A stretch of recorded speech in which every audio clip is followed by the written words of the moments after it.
What's up, guys? Welcome back to the Is What It Is podcast. I am Turbo. Welcome to another episode of Zom Squad. Oh, fuck. How's it going, everybody? It's Lux Crew, actually, and we got the crossover. The top 10 anime crossover. Top 10 anime crossovers. We got your boy, Turbo. How you doing, Turbo? I'm doing good. I am fully loose. I am stretched out, and I'm ready for the podcast. Oh, God. And then we got the lovely MADLOBSTER17. How you doing, Lobster? I'm doing good. I'm bent. I'm lying on the floor. I'm pretty much doing my press-ups right now, so I'm all good. And of course, I'm joined by my wonderful co-host, Zenithal. How you doing, man? I'm doing awesome. Just got back from a doctor's appointment, and I almost missed this recording, so I am very glad I got back in time. Very clutch. And Delta is somewhere, no idea where. At this point, I think we've established him as our podcast version of Johnny J, where he just kind of shows up whenever. It's okay though, because Delta's amazing, but he might pop in later. And for anyone watching the video now, to figure out who is who, Lux, I'm still top right corner. Delta will be top left. Zenithal will be in bottom left, and then our two guests, Lobster will be in the center at the bottom, and Turbo will be bottom right. I'm a centerpiece. I'm like playing chess. Well, I just kind of made it spatially as good as I could do it. And Turbo, I utilized the image that you sent me for the image that you wanted to represent yourself, and then I put the word Turbo over it, just so that way people would know that haven't seen your face. That's very nice. Thank you. You know, I think that's my best look. I think that's the look that demonstrates me and the way I am in my life. So, you know, that's the best picture just to put my I don't usually wear glasses, as that doesn't attract the old ladies. So All right. So let's get into this week's podcast. The topic today, for everyone wondering, where the topic section is, it just shows classified zombies experience. We're talking about all of the bit of controversy and stuff. How much drama can we get into in this podcast? I just want to address right away. We can. I don't know if you guys watched last week's, but we or when I say we, I mean mostly me. Just kind of we don't. It's whatever you're comfortable with, whatever you want to say. If you want to be like... Because my sister really stole my Pop-Tarts, and I really didn't want to start drama, but I just want to say that she really my Pop-Tart. It's cookies and cream. She likes the strawberry. I like the cookies and cream. I'm going to ruin this podcast. I'm going to shut up. I'm sorry. Bye. No, that was great, man. Oh, that was amazing. Okay, so we're gonna get into, first off, guys, what are our thoughts on Treyarch putting the classified ending cutscene behind 150 rounds of gameplay? More like, what's it like to put the cutscene after 150 rounds of crashing? Yeah, well, it'd be more than 150 rounds of crashing, because then you make it to like 90 crash, then make it to 70 crash. Yeah, it's like It 8 was billion fucking rounds of a crash. joke.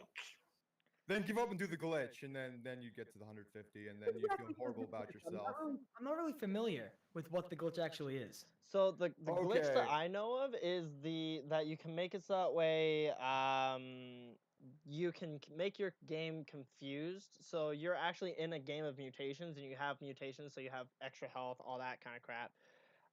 But the game is confused and thinks you're in a public lobby, so it doesn't, give you the whole thing where it's like, oh, you're in a mutations game, so you're not allowed to get a trophy, or you're not allowed to do the Easter egg, because it thinks you're in a public lobby, but you're actually got all these mutations on, and you can do that. If you want to see how it works, Turbo, I have a video where I did the Blood of the Dead Easter egg from round 21, I believe, all the way to the ending cutscene. And it was me, Kingdom, and another guy, and we did the entire Easter egg in a technically modded game. That is insane. Insanity. Yeah. And then there's other different glitches, like shield glitches and shit too. Yeah, the thing about the glitch is it's really hard to do though, because you gotta be precise with it. Yeah. My friends and I, just to see how hard it was, tried to get into the lobby, and it's like so freaking hard. So Yeah, like it's- we weren't gonna do anything with it. We just wanted to see how hard it was to do, see how easy it would be to get how fast it would get patched. Because we believe the harder it is to do, the the easier it is to do, the quicker it'll get patched. Yeah. But since it's actually kind of like you gotta like be precise timing with it, Yeah. it's gonna take forever to get patched because it's such a complex Well, thing. plus, one of the other problems with that as well is that, Treyarch at this point, I feel like is more concerned about fixing, or at least they should be more concerned about fixing their stability, their other things like that are really big, as opposed to these people glitching it. I mean, they have that policy where they were talking about it. Oh, if we find out that you glitched and you are purposely breaking the game, then we're gonna banhammer you. But as far as I've seen, they haven't really enforced that too much and shit But like the thing that. is, the thing is though, if Treyarch are mainly focusing on fixing this shit, why Yeah. they released 3 updates and it's not fixed shit? That's what I'm saying. I feel like they only been fixing Blackout stuff. Like Blackout's been like their main importance. Like that's what even multiplayer. Like I remember watching Scumpy, and he was like, listen. He goes, I understand. Like you have a bigger game mode you have for the first time, but a multiplayer shit's broken too, and zombies a lot of shit's broken. So like the only thing they've been Yeah. doing is like Blackout stuff. And I just gotta say though, right off the bat, they are fixing a lot though. Yeah, that's the They thing. So are. their statement that they made a few weeks to a month ago, where they were like, "We've tracked down a large majority of them."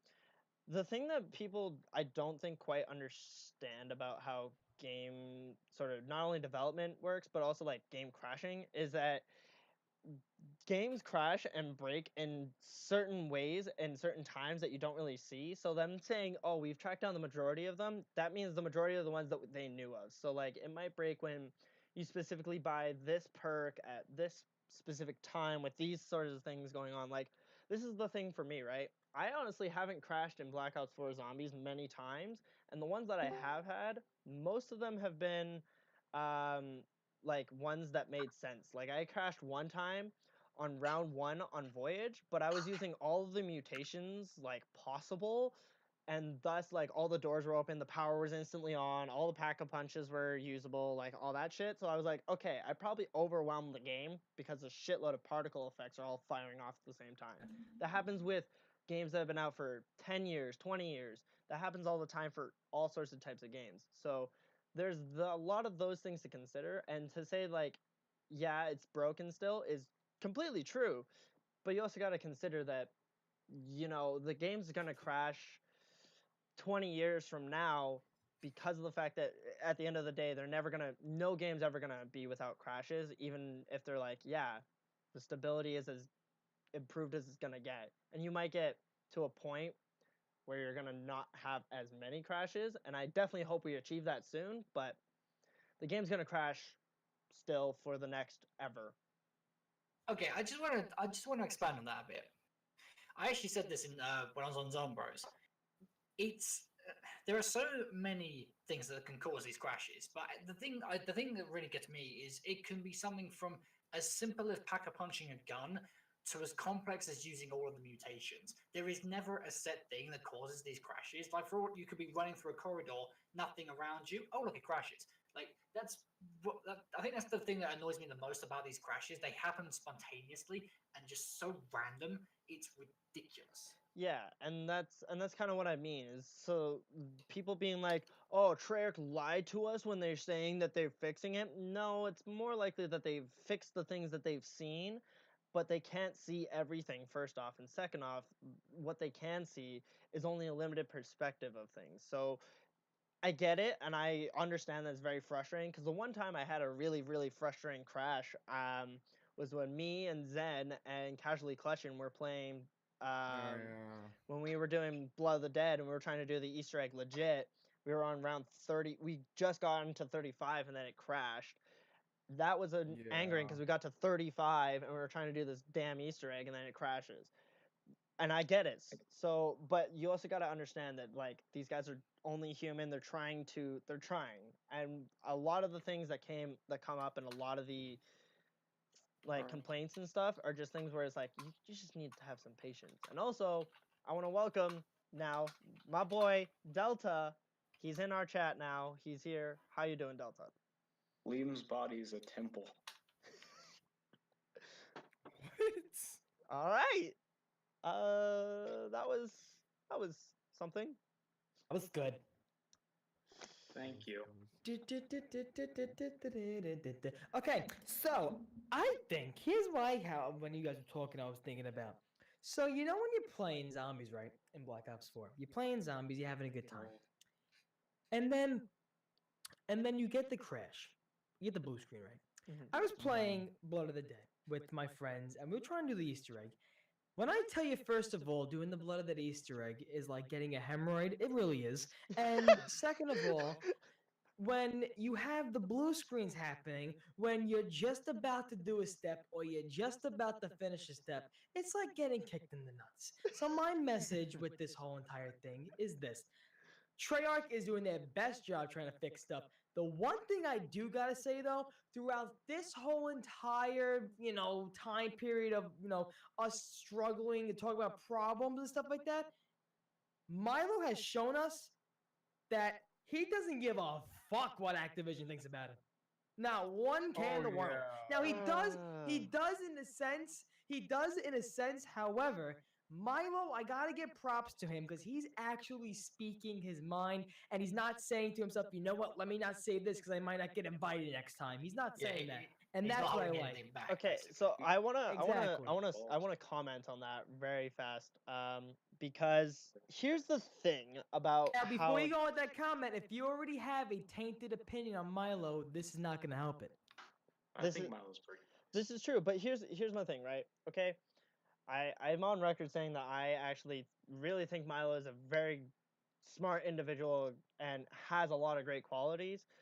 Yes. But here's my thing: is the idea of saying that Milo speaking his mind and like that 40-minute rant video being something where he's quote unquote risking his relationship with Activision, that's not going to be how that's going to work.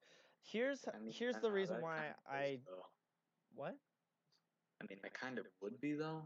And I actually, don't genuinely think it is, actually, because I think the look at only that. thing that he tore risks World War II to shreds actually, and they still invited him out. exactly. So and there's that, and then there's to add to this, when it comes to Activision, right? The way Milo explains how that is in that video isn't exactly how it works, because he's like, I work with Activision. Not particularly. They utilize bigger YouTubers as basically free advertising, and it's very helpful for Activision, and it also gets YouTubers extra views. That's irregardless though.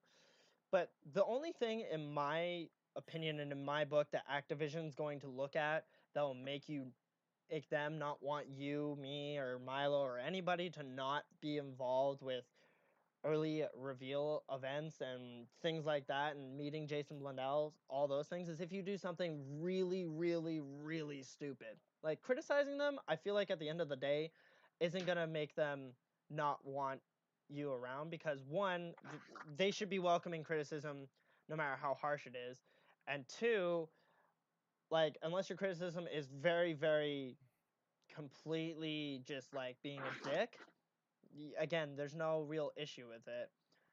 Well, the thing is, when Milo in the video, Milo literally said, they're like, scamming people. I would yes. not blame you If you returned your game. if Yeah, you I know. returned your game. Yeah, Because it's that a was scam. when I was like, geez. I don't genuinely think that that's going to be something that Activision is going to look at that way. Specifically because here's another thing.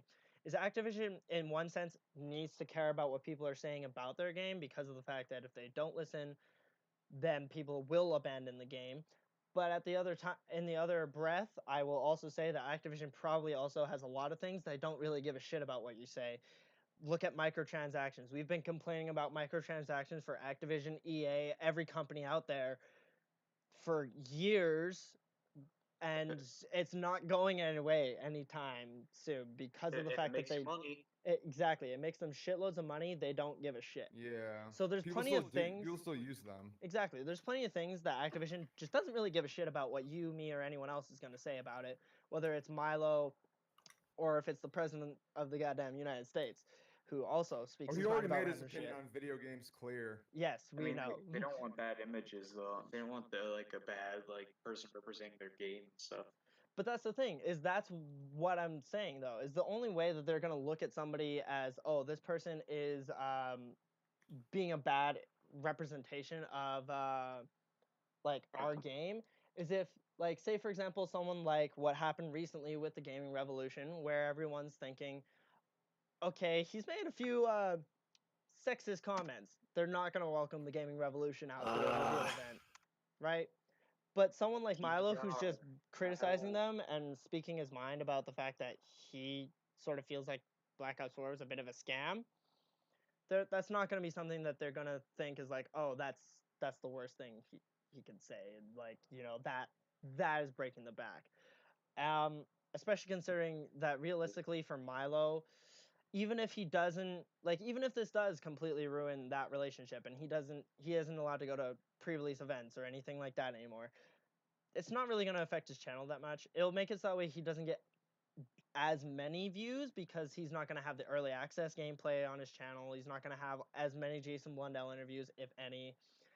But he still has over 1 million subscribers. He's still going to get the views that he gets on any other video that isn't a early access video or a Jason Blundell video. Oh, Jason Blundell's like his dad. He's still gonna get the interviews. Exactly. I can't wait for his interviews, because now with the interviews, if he gets the chance to interview Blundell, then the interviews are going to be more raw than they have ever been.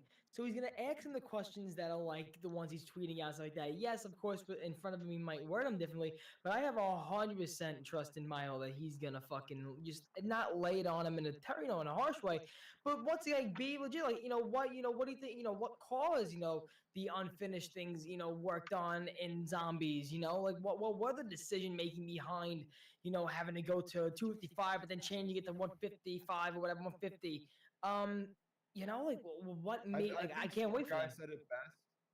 I think Smart Guy said it best when he said that they probably were gonna make it for the PlayStation 5, like that was the original plan, and then Sony was like, "Oh yeah, we're not releasing it that for another few years, so you gotta make it for the PS4." Wow. I really doubt that, given that we know It's for a fact. joke. It's a joke. Okay, I was just it gonna say, I was like, I really doubt that, given that. Well, they already announced like what it's gonna look like, the PS5. That is a fact. I remember them saying something about a PS5, and I'm not ready for another console. Yeah, no, never mind. I have to get a new PS4 because the HDMI port on my old one just broke. Rip. Huh. But like, so getting back to the original question, what question? Yeah, Delta, you weren't here for the original question. The original question is, what do we think about? It's okay. It's okay. What do we think about the fact that they put the cutscene behind 150 rounds of gameplay? I like that decision. I like it too. Really? Yeah, because it rewards the high round players. Exactly. Now that high round, I'm sorry, I'm eating pizza. I apologize. I hadn't done all day. Yeah, it's- However, again, high round players didn't get nothing for like a long time. Mm-hmm. I mean, yeah, I sort of agree with that. I like that sort of idea of like it rewards high round players to have a reason to do high rounds, and it rewards or it makes it that way other players should strive to do high rounding, and it makes it that way the high round community might grow a bit, because then you get all those people that are that determined to make it so they have all the cutscenes and all the completion things, right? And then they're gonna be like, okay, I'm getting to round 150, and then as soon as they do it, then they're gonna be like, okay, I can do it on any map, and I can keep going and pushing it further. So I like that sort of concept, but as far as me personally, I find it a little bit annoying because I don't have the patience to run in circles or camp in a specific spot for 150 rounds. You know what's good about that, then? They don't give you an achievement for that, do they? No, they don't There's give no you an achievement. achievement. They don't give you an achievement, but they give you the completion thing on the menus, I think. All right. Well, that would be weird. That would be weird. No, it didn't give you the completion thing for the what was it? With this house. So Oh yeah, the Cold War Guessing. remedies. Yeah. Which I found out today. You can do the Cold War remedies Easter egg, like the Project Scatty. You can do that on any difficulty. Oh. So that Easter egg is So that not just goes to locked. show So I you. think you could do it in mutations too. It's not locked behind difficulties. Like you can do it on casual. I think you might be right about that. I think No, I did it. I'm I not legit entirely did sure. it on casual. No, I mean in mutations. I think you might be 'Cause- right. Well, but- it's like the free Blundergat Easter egg. It's like it's an Easter egg to get a weapon. You can do Yeah. that in mutations too. I did it with Reed in the open lobby the other day. This is sort of reminiscent of Black Ops 2 when you couldn't do the Easter egg or on Origins on easy mode. Yeah. That was fun days, wasn't it? Not really. I love those days. I miss the Black Ops 2 days so much. Me too. You don't even understand. Oh my I've god. been around since 2011 though. Nostalgia. I want Town remastered back. You don't even Yes. know how much. That's because that's your I favorite map, my guy. played Town. You know what? I'm gonna be honest with you. As much as there's nothing on that map, it probably is my most favorite map. That I played that map more than any map on Black Ops 2 probably to this day. Like Yeah, I same. gotta be honest with you, because that was the map. You come home, your friends text you at the time. You know, you couldn't text me, have a phone or something because I was young, and you would be like, hey, you would yeah. At the time, you have house phones. You would call them, hey, you want to play Town? Okay, no problem. You played Town. You didn't want to go through the whole thing of transit. Or Oh god. you didn't want to go through all that. You wanted to pack a punch in lava, put your ass on fire, and have a good time. That's it. Back in You ever, my do day. you ever do the round 20 challenge on Town where like you start at round like 20 and just like see how long you can survive with Oh, Mustang and Sally's? That was Thing is- awful.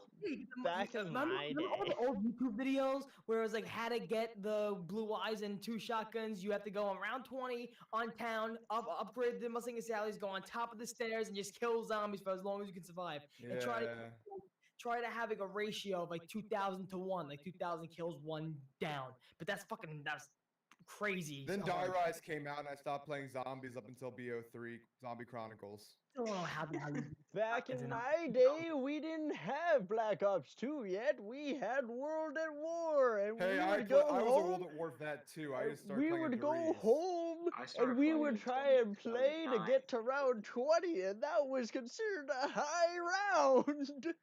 I was playing in Oh. 2009 on the Wii. Oh, yikes. My friend played on the Wii. He played Black Ops 1 on the Wii. It I was played so World at War on hilarious. the Wii. Like the World at Wii was War- so much easier because on the Wii there was in Kino there's a AUG wall by on the stage. On the Many, stage by the turret trap. how, And Our like track, nowhere else. yeah. how many of you Track, lads yeah, played? single flat. How many of you lads played mobile zombies? I played it. I made rank 52 on Doris. Did anyone play On DS mobile. Zombies? No, I know. DS Zombies. Like it was like 10,000 points to open a door, wasn't it? I hope that there was a cipher on DS Zombies. No, DS Zombies isn't canon. It's like that's like a thing. It's not canon. Oh, It's not canon. They DS said and all the mobile zombie zombies titles both are are canon. neither are canon. I thought they said that iOS was canon too. No, Milo did an interview with Jason Blundell, and Jason Blundell said neither are canon. Well, Yeah, Zombros. he said neither of those are canon, and neither are either the DOAs. Wait, no, but he said that on the Zombros interviews, they were. No, he didn't. Thought he He did. said they weren't. I don't think He said. I thought he said everything in Zombies was canon. No, No, he. Reed said Nah, that. not everything. That's Reed what said Reed that, and assumed. then- Yeah, Reed assumed. Reed Oh, twisted like his everything. words. Confirmed. And then when they asked him is Dead Ops Arcade canon, he said no. I wish. That's it when. That's when everything got really confusing. I was hoping that was. So, lads, 'Cause- I have a good question of which I know Lobster's gonna have plenty of thoughts on. Can we discuss World's First on Classified and what we think about glitching it and all of the stuff around TGR, aka the Gaming Revolution? Gaming Wait, Revolution, Pluto, and there was First one in other the world, person. including There was Pluto, someone- some other guy I never even heard of, and that absolute dick, the Gaming Revolution.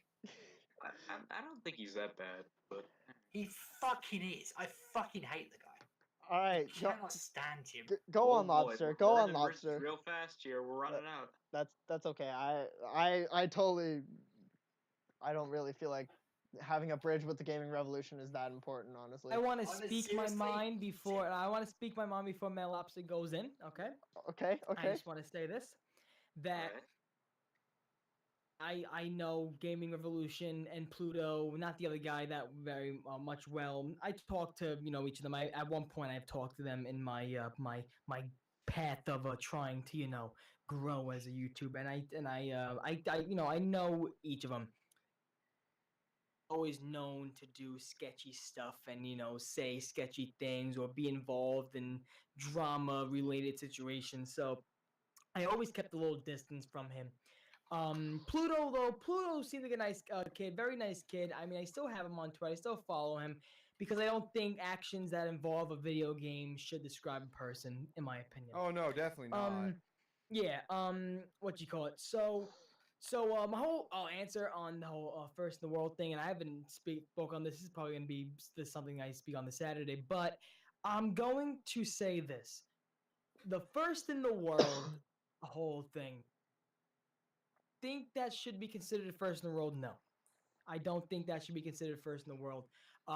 Pure example, the crew before JC did not get that congratulations tweet from Treyarch. They did an Easter egg, a main quest Easter egg, and they've done it with an exploit with a gobblegum. They did not get the first in the world. JC's team did from Treyarch themselves, so that staples it. Because they didn't know exploit. Also, the whole watermark and thing, they were milking that fucking view system, hoping views would get sub. They were just milking that. If you're a creator, you understand what I mean. They're just milking that system to get the views. Yeah, you understand that. But here's what I gotta say to finalize and Mad Lobster just go in. I'm gonna say that hey, I don't think that glitching it is first in the world, so no, I don't think it should be considered first in the world. But glitching it, yeah, I don't think glitching it did anything for us. I think we could have went on a little longer, get the high round guys something to do, get the high round guys some recognition. Who it's really hard for them to get recognition in the community, being nothing. So give the high round something to do, get them some recognition, try to have them complete something for once as it was intended to by Treyarch. And I just think that people who are going on and on about this on fucking Twitter that are making their life's joy about talking about this, it's a video game at the end of the day. Everybody got to calm down. Mad Lobster, here you go. All right, Lobster, Okay, this is your right. time. Golf Well, clap. first, I just want to quickly talk about the round gate for the Easter egg cutscene. Right. Or the cutscene. Now, I have absolutely zero problem the fact that they decided to do a cutscene at a specific round. It's as you guys said, I think it is fantastic for those high rounders. I've got absolutely zero problem with that, and it's a nice change of an Easter egg. The Easter egg is simply get to a high round, and I've got actually zero problem with that because everybody's trying to get the high round since day one. Like that's never changed, and that's probably never going to change in all the years we fucking play zombies. But the problem with the glitching to that level, it's wrong, and I'm against it, but I can understand why, because the game's broke as shit. Like, how else were they going to fucking get to that when they knew they like round 20, round 40, round 50, round 100, or they get one level before and then fucking blue screen, or they crash, or they get the black screen, or their Xbox dies, or their PS4 gets thrown in the trash bin. Like, it's the problem that they've got there. The game is broken, and so obviously the only way they were going to get it is if they glitch. But I can understand why, but I still think maybe there could have been another way around it, but I get where they're coming from. Yeah. So here's my sort of take on that, though, is I would have liked to have seen, and maybe this is something that happened, I don't know, because I'm not subscribed to any of these individuals that got first in the world. But what I would have liked to have seen would have been at least somebody attempting it without a glitch. Like if they were streaming it, right, and then they did we're trying to get to round on 150, and we're not doing like any glitching or exploiting, right? And then they get to say around 100, which is unlikely. But if they did, right, or even if whatever, right, they play and they actually get however far, and then they blue screen, and they're like, okay, we tried it legit. Treyarch's game is too fucking broken for us to even get anywhere close to it, or even get at it. We're gonna glitch and exploit. Then I'd be like, okay, I have no issue. But as far as I'm aware, it was just it's the like people, because it was coming through the grapevine the day before where people were like, oh, you got to get to 220 or 255 or some sort of ridiculous high round, and then thus the grind started where people were just like, okay, there's this glitch and exploit that exists, and as far as I knew, it was just okay, people are thinking it's a high round, and then these guys were like, okay, let's use the glitch and an exploit, and then they got it. Yeah, the problem with that though, Lux, is, I mean, I don't support the glitch. I completely get where you're coming from, and yeah, they should you should have had someone to at least try, but it's understandable why they didn't try, because they knew the game was broken. They knew 100%, no matter what they did or what round they were on, they were gonna blue screen. It's gonna glitch. I get that in one sense, because yeah, we all know that the game has glitches and blue screens commonly. But here's my thing. The game has glitches. It blue screens every 30 rounds or so. It's you rarely get a game that you can get over 30, I guess. But here's my thing. But here's my thing, guys, is that like for me, I think my highest round thus far was the one we did where we blue screened on 35, which is fair. But I just generally think that you honestly never know just how possibly lucky that you can get, where you might just happen to actually get a game where it stays stable to round 150. At this moment, right now, you could load up a game and get lucky enough, or they might have released a hot fix that day or today, tomorrow, whenever, that seems to make it so that way it's stable enough, just long enough for you to get it. And I get it. But like, you don't want to wait. Do you want to really try to make all the effort to make it to round, let's say 130, and then have it crash? I am like, it's got some really good luck. It's just a waste of time. But is it though? Because either way, you're still, at the end of the day, whether you get it or you don't get it, you're still the game. Does it game over you after the cutscene? I don't think so, right? It doesn't, no. But either way, whether you get it or you don't, you're still trying to obtain doing a high round. And a lot of people that would have been trying for this, myself included, that same day, were streaming it. So even irregardless of whether or not you successfully make it to 150, 200, 300, you've still gotten proof that you were going to these things and you were doing it legitimately, which should make you actually be proud of that. Like, I was in a game that day and I was doing it with bots and I got to like 30 something and my game didn't crash. I just got really, really tired of my goddamn bot teammates being assholes, and I was just like, I'm done playing with bots and I want to play with some actual teammates. And then we ended up playing Blackout, whatever.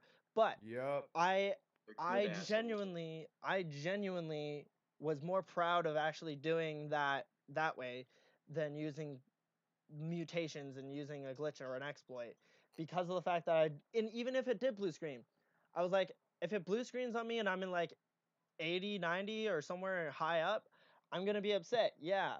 But at the end of the day, it's still not really a waste of your time because you're still achieving a high round.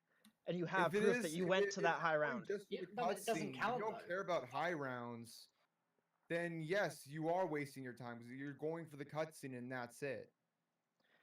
It would be a waste of time though, because if your game, right, you worked all those hours, all those minutes, right, to get to round, let's say 130, right? You get that far and then your game crashes, right? It is a waste of your time because it doesn't record it and it doesn't sit there on your leaderboard. Like, it does. It saves the last round you survived. if Does your it end really? game crashes. Yes, it does. Yes, it does.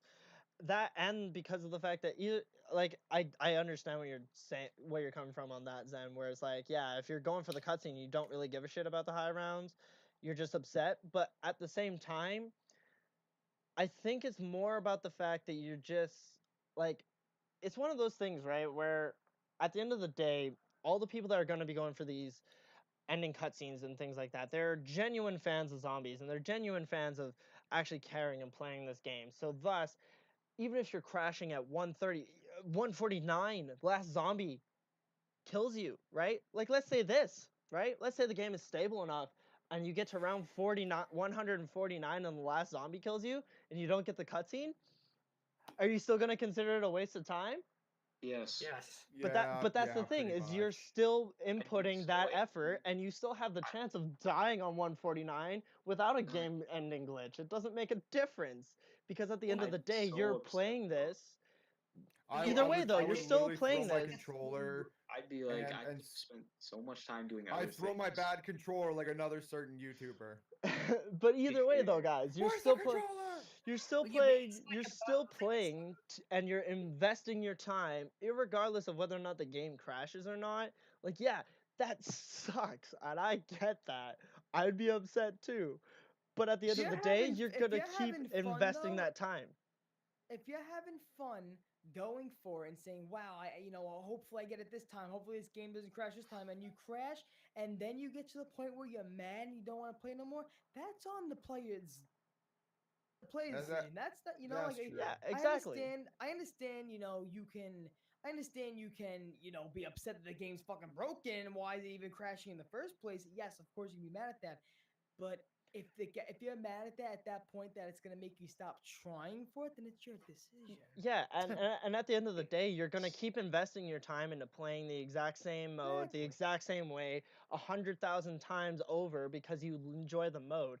And yeah, I get the game-ending glitches is gonna make you not want to play the mode, but like I said, you could have had this game could have been perfectly stable, and we wouldn't it'd still have the same situation where people would have probably still glitched or exploited to do it because the glitch and the exploit existed, and people are assholes anyways, and people could still be going down around 130, 149, 120.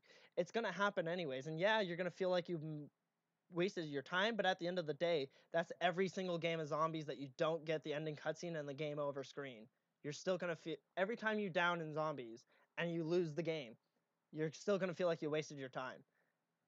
It's going to be the same feeling no matter if you get to round 10, round 20, round 100. Oh no, It you doesn't didn't make a waste difference. your no. Well, no, I don't think that, because think about this. You're not wasting your time. Let's say you're playing with your friends and you die around 30, you don't get a cutscene or nothing. You didn't waste your time. You had fun with your friends. Exactly. Or if you're just playing with yourself. No, you're saying if it's getting the blue screen or something while trying to get the cutscene is the same thing as just dying saying end game if you're playing by yourself with your friends. It's two different things. Yeah. I don't feel like it is, though. One is you have a goal to do something in that game. You should have a goal when you're playing zombies. Everybody's goal, even if you're playing for the first time or you're playing for the 1,000th time, everybody's goal in zombies is to survive. Yeah. Right. An Easter egg is to survive, to get a cutscene, to get another goal. So you have two goals there. And then if you die while that's a complete different feeling, because then you had so many things going for you in that game. When you're playing with your friends and you get to around 30, you're playing around messing, just to pass time or something, and you die, you're probably like, all right, I'm tired anyway to keep going on. You're probably like, all right, fine, whatever, So, I mean, I think the two different. I'm not putting it down because I understand the point you were trying to make, without a doubt. However, yeah, I think there are two different things. Yeah, and I genuinely don't really feel like even a game-ending glitch for me, or even going down on a high round, for me, it doesn't feel like it's a waste of time. But I understand that mentality of like thinking that's a waste of time. But irregardless of whether or not it's happening, game glitch or downing, you're still gonna play this game. And if you don't, that's your sort of thing, right? Like that's your choice, that's your opinion. But these are things that like it's not a you're right, I'm wrong, or I'm right, you're wrong thing. It's just more of the, like, you have to try and think about it in the sense that you can't specifically just blame the fact that, you know, it's a waste of your time specifically because the game crashes, because at the end of the day, you could still get to the exact same point and still die without it being a game-ending crash, and you would still likely feel the exact same sort of concept. It's not about whether or not you died or you game crashed. It's about whether or not while you were playing, you had fun with either your chat if you were streaming, your friends if you were playing with them, or you had fun by yourself because you found something, or you enjoyed something, or you did this, or you did that. That's the entire premise of gaming as a whole, you know? Because there's plenty of games out there where you get to the ending of the game, like you get to the very end cutscene or whatever, and you're like, wow, there goes however many Oh, yeah. hours and days of my life. But at the end of the day, you enjoyed it while you were playing it. I mean, regardless of regardless of all of that, say you die around 149, you're gonna have two factors for it, right? You're gonna be happy that you reached that round, and you're gonna be satisfied with that, and you're gonna be pissed off because you had your goal, you wanted to get to the cutscene, and you died the round before. Yeah, exactly. Yeah. And that's just the way. That's the way it's gonna happen all the time. Exactly. I'd be upset though for other reasons. Like and like I also like the only way that I feel like you can really be really super upset about something like that is if it's like game crashes are definitely complete bullshit, but they're super unpredictable. They happen to random people at random times with random circumstances. But the ones that I feel like are very, very definitely 100% unexcusable are like ones where like that video that Greg FPS tweeted, where like the hook guy on 9 like completely insta killed him without actually looking at him or having Greg be in front of the guy. That kind of shit, that would make me upset and be like, what the fuck, Treyarch? That is the kind of shit that's like, okay, that is a complete decision of something that you can 100% fix 100% of the time. Make it so his hit, like where he hits you and your hitboxes, makes sense. What about the fact that I can't put attachments on my Mog and zombies? Please, Treyarch. Yeah, that kind of fix shit. this. That kind of shit is definitely shit that you can definitely just be like, okay, come on. But like game crashing and stuff, that is one of those things that's very, very sporadic and happens at certain times when a player is doing a certain thing and does this certain stuff. And Jason's talked about that kind of stuff. He was talking about that when Zombie Chronicles came out, and the reason why they didn't instantly add the 1911 and the AK-74U as soon as Chronicles came out. They added it in afterward because they had to test it to make sure that it wasn't going to keep breaking the game. And that is one of the things that, in general, seemed like suffered in this year's sort of release. And it's probably because of the earlier release. And I genuinely would have much rather them release it later or even delay the game if it was more stable. Because genuinely, the quote about delayed games being better than rushed games is 100% true. But I also understand why Treyarch and Activision can't do that. So it's a little bit of a fucky situation. Yeah. The way the game is right now, it definitely looks like it wasn't finished by any means. I Mhm. mean, and that's the thing though, is that I think the earlier release date really made them rush and made them make mistakes, and that's why the game's so bad. Mm. That's like, and it's like, what the hell, Activision? Like, you're Yeah, really if you gonna, think about it, yeah. If you think about it, it wouldn't be done already. Yeah. it would be done. Well, it would be done, but the updates and stuff like that, they would have had more updates and more time to polish stuff. Like, wow, I did not even think about that. I forgot the fact that I forgot it even came out early. To be honest with you guys, I forgot. Yeah, it seems like normal. Yeah, I think Wow. here's the other thing too. Like everyone says it's as they did the early release specifically because of Red Dead. It's not. It's probably It's like just first of all, Activision and Treyarch never gonna admit that. We already know that for a fact. oh, Jason But wouldn't say anything about that. That's like private affairs. yeah, but secondly, the other factor that you got to think about too is that Battlefield 5 is what this one's called, right? Battlefield 5. Oh, we know that might not go too well though already. Yeah, but I either don't see way, much that talk about it. Battlefield game is coming out what the end of this week or next week sometime. So you got to I think guess. Red Dead came out end of October. Battlefield 5 coming out early November. Call of Duty's usually come out early November. So it's not just about Red Dead. It's also because of the fact that in general, how on earth can not only just Call of Duty, but just generally within the gaming industry, how would they allow 3 really huge titles and IPs to release that close together? And here's the other thing too, is a lot of the gaming companies already have decided their release dates well before they know what other gaming companies have decided for their release dates. So it probably wasn't a specific factor that they thought about, but they probably figured that those sorts of things were likely to happen, or they decided, and then whoever is really in charge of making sure that consumers aren't overwhelmed realized, oh, you want to release a Call of Duty, a Red Dead, and a Battlefield all within like a couple weeks of each other? That's not a good What idea. could go wrong? Yeah, so the early release date kind of made a little bit of sense, and like I said, it's just a generally fucky situation, but that's just the general hardship with this sort of game and this game development cycle. But here's another good question for you guys. Do you feel, whether it's because of game crashes or whatever sort of reason, and I would love to hear different reasons, do you feel even a little bit scammed by Black Ops 4 and paying the amount of money that you paid? I don't I'm sorry, but no. Just no. Whoever feels they got scammed, this is called scamming. When you get that phone call from someone in Bombay asking you for your credit card number, that's scamming. Yes. Dr. Edward Richtofen and the crew are in Blood of the Dead, and they need all the punch of packs that they can get. And you know what they need to get through the whole cutscene? They need your credit card number and all the numbers on the back. Whoever thinks you got scammed, I would like to know why. I would like to know, how do you think you got scammed? That's all. I think I got scammed. Delta, how? Let's Delta, hear your thoughts. Own the game. I feel scammed out of my hours at work. Oh God. I feel scammed out of my non-existent that's the only scamming I think I can accept, is the scamming of your time and your patience in life with the crashes and stuff. That's what I think.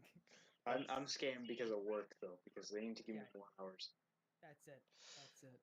Okay, let's start a new hashtag. Hashtag give Delta more work hours so he can buy Black Ops 4. Tweet that at Bob's store. They'll be like, who the fuck is Delta? But it's one of your employees, mother. So does anybody in this podcast feel that they have been scammed by Activision, Treyarch at all for Call of Duty, Black Ops 4, and how much you spent for the game? Besides me, Okay, let's do it one at a time. Turbo obviously has said no. Lobster? No. I mean, I've got the Mystery Box edition, and I don't regret it a single bit. I haven't spent any money on the plasma stuff yet. But it's going to be nowhere near like a BO3 thing where I spent about fucking hundreds of pounds on gobblegums. It's not going to be the case, because I tell you something, right? Those plasmas are ripping you off. Yeah. Okay. Maybe. And Zen, you said no as well. Delta, you said yes out of your work hours. For me, guys, I'm a little bit torn on that sort of decision.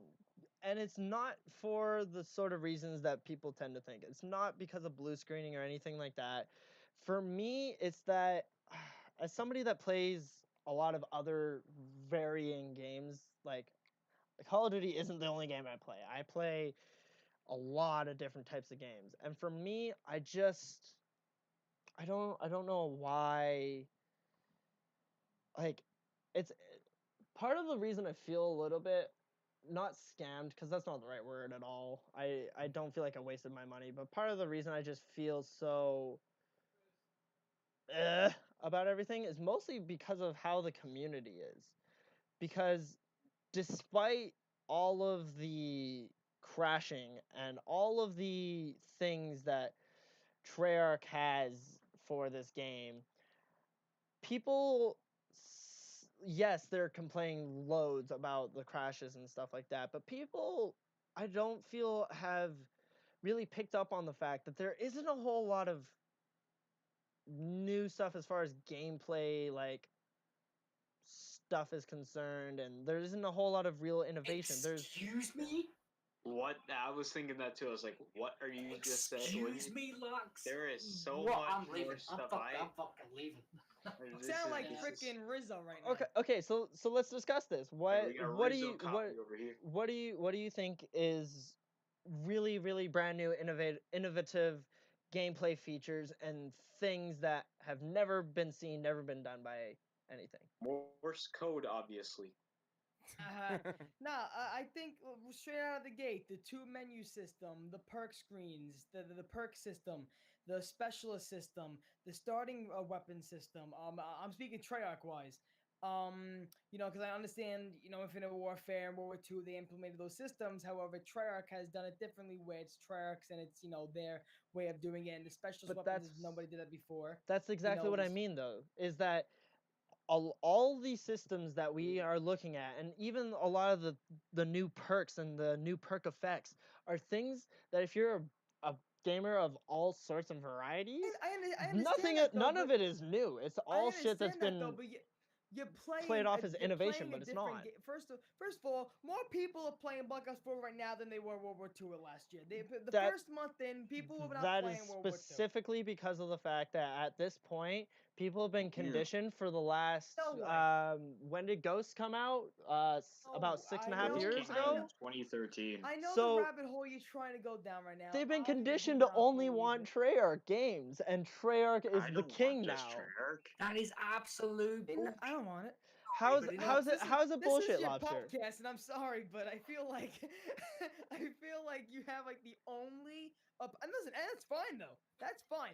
But what I'm trying to say is also here, Treyarch has never done anything like. Listen, Treyarch Zombies, even in Black Ops 3, what was it? It was a menu screen with pictures. You picked on the picture, that's how you play the map. Now there's interaction, now there's motion, now there's movement, now you got different elements in the menu screen. Now you have 2 storylines, different first and foremost here. 4 zombie maps. That was never done before by any fucking developer. There were 3 zombie maps on Black Ops 1. There were 3 new zombie maps. Wait, yeah, I was gonna say it. There were 3 on. It is a map. First off, 3 on Black Ops 1, and secondly, for Black Ops 4, 2 of the maps that you're getting on launch is also based off the fact that you have to have the Black Ops pass to get the 4th one. First off, second off, even if you do, Classified and Blood of the Dead are just reimaginings of maps that we've already seen, and the amount of new and compared to the amount of old, if we're basing it off percentages, for Blood of the Dead, the amount of new stuff is about maybe 25% new things, and for Classified, it's about maybe 30 if you're lucky. So you're still getting basically maps that you've already played, and let's be real here, how long do you actually stay in the brand new areas of Blood of the Dead, which is basically just the Warden's house and the spawn area, which are too small to do much of anything in. So then you're going just into Mob of the Dead. This is my podcast, and I am disagreeing with this statement. This is a very false statement, because the maps do play differently, and that's why they're different, and that's why they're so unique. Yes, they play differently, but they play differently because of the fact that there's a lot of difference within the systems between Black Ops 1 and 5 and Classified, like the 4 hits before you have anything to do with armor, and that's a perma-jug as opposed to having to go and buy jug. And Blood of the Dead plays different from Mob of the Dead because of the same idea, plus you don't have the afterlife system. There's plenty of things that make it specifically different, but my point is these are still the same maps. That is my entire premise. I'm gonna say this real quick. Right? Look, you're alone on this one. I am okay with that. I'm gonna say this real quick, right? So, obviously, Blood of the Dead is a remake of Mob of the Dead. Classified is a remake of 5, right? But I'm telling you now, they play nothing like the original counterpart. And you know why? Exactly. You know why? Because of the new system. Also because 5 didn't have the teleport. I played Classified more than I played 5 in my life. before Black Ops 4 Same, map. same. I'm with Tobo Yeah, on this. same. Exactly the same. I'm gonna play the hell out of Classified when I get that game. Yeah, I'm not even done with Classified yet. Not Delta's even so done. Delta's so lost. He's just like, I'm gonna play all these things when I get this damn game. Who hurt this Don't man? make fun of me. But I gotta be honest about Blood of the Dead, right? And how it is so much different to how Mob is. I still consider Mob one of the best flowing maps of all time. But I do not think the same way about Blood of the Dead. Honestly, it is so different. It's a remake done good. And I'll always say that. But it's not the remake I was looking for. And I'll admit that. I'm going to admit that right now on this podcast. If any of you out there know how much I fucking love Mob of the Dead, I still love it. I do not feel the same way about Blood of the Dead. Thought your favorite was Shadows of Evil. I play a lot of Blood of the Dead. But It is Shadows of Evil was still my top. I play Mob of the Dead. But so here's my thing, guys. Is like the map thing isn't what I'm interested in though. My thing about Black Ops 4 is that Black Ops 4 seems like it almost has its own sort of issues, especially when it comes to zombies. And it's not, and when I say it has its own issues, I'm not talking about the game crashes or that stuff. I'm more talking about like the fact that, and Reed's recent video talking about Classified really puts this into perspective too. Black Ops 4 Zombies is highly, highly focused on premise. Still, and Ultimus was left behind in the dust, and I was upset. I was a bit upset about that. Exactly, and I'm on record previously stating this, and I will still say this, that I'm at a point where I'm very tired of premise, and I just want their story to be at an end, because I don't feel there's that much left for them involved. There's still plenty for the Ether story, because we can still get lots for Victus, we can still get lots for Ultimus. And even Ultimus is getting to a point now where even, like Reed said, Ultimus that we see and play in game is nothing like the Ultimus that we had, and thus it's just not the same. In the sense that like it just feels like a watered down version to try and be a little bit acceptable for popular media, and it's just so like I don't understand why zombies went from a very, very little known thing into like this pop culture sort of iconic sort of thing that like is becoming that worried about what games journalists are talking about the game, that it's doing this stuff, right? I don't understand why everything is in zombie seems to be about premise, because honestly, right, I love the Chaos storyline, but the character development for the Chaos crew is lacking. They're 2 maps in and they're poorly developed. I'm sorry to interrupt, but you say that. Have you read the comics? Yeah, I got the comic with my mystery box edition. Dude, honestly, the comics are giving me so much info on this new story and the new characters. I love it. Agreed. Here's by far, like it's. I love the amount of detail that they like. They're trying to focus all their energy on these characters. They're trying. But the problem is premise. The fact that they put premise in, they're going to be focusing their energy on those because they're the old crew. Ultimus has been shifted to the side. Exactly. Honestly, I miss Ultimus so much. Rip Ultimus at this point. Rip my boys Ultimus because they have been pushed to the side. We're probably going to get one more map with them. It just doesn't seem like they care about Ultimus either. They don't understand them. As Reed has said previously, exactly. I don't think Jason and Craig, they don't understand what made Ultimus special. Because Jimmy made them. And here's my thing though. Remember the quote about from I think Craig Houston. I think Reed said it. And he said that there's only so many things you could do with like Nikolai and stuff. It's like vodka and wives jokes. Vodka lives. Yeah. It's just like you can do more with him though than that. Like he was always like innocent. It was so funny to hear him because it's just like came up with these random things and he felt like he was doing nothing wrong. And that was funny to me. That was very funny. But it's just like Ultimus is underwhelming at this point. Black Ops 1 and World of War, they're prime. They're like full on. I know it's a different world though today, so you can't really do that much stuff. But still, that you could at least try to put it in one map and encompass it all. Yeah, like we've always known Optimus as the fun characters. Ever since back at World at War with their quotes, they've always been the fun character. Yeah. In the whole of the Treyarch storyline. Yes. So, but here's my thing. They've changed them too much in Classified, and now they are not the Optimus that we once knew, and that frustrates a lot of the community, in particular those hardcore guys that have been with them since the start. They are disappointed. Exactly. Very disappointed. And here's my thing, Lobster, to talk about like what you were saying with the comics too, though, is that generally, right? Like I have read the comics, so I get that, and I love that character development. But here's the thing too, is that how many people out there are that hardcore fans that they're gonna go and actually read the comics? First off, and second off, this was something if I could. That's fair for you, Delta, but I feel like you're a pretty hardcore fan, my friend. I am. 2011. Exactly. So, but we get how many people are going to be coming into Call of Duty. This might be their first Call of Duty, or how many people in general are going to go out there and actually even know these comics existed. Those sorts of things. Plus, like you also got to think that this was a commonly criticized thing that was done to Cameron Dayton in World War II Zombies when they were doing all their differing information about stuff on Twitter and all the stuff that we had for that. Any sort of outside resource outside of the game instantly sort of cuts off the sort of divide of things. So you got to think about the players out there that don't even know these comics exist, and they're just going into game. They get Voyage of Despair and 9, and when it comes to Voyage and 9, the character development in those maps is very, very poor in my honest opinion. And like honestly, like the first comic explains a lot about Alistair and Bruno. Bruno's the big one, right? Yeah. Bruno's the big one. Yeah, so it explains a lot about that, and it really FBX.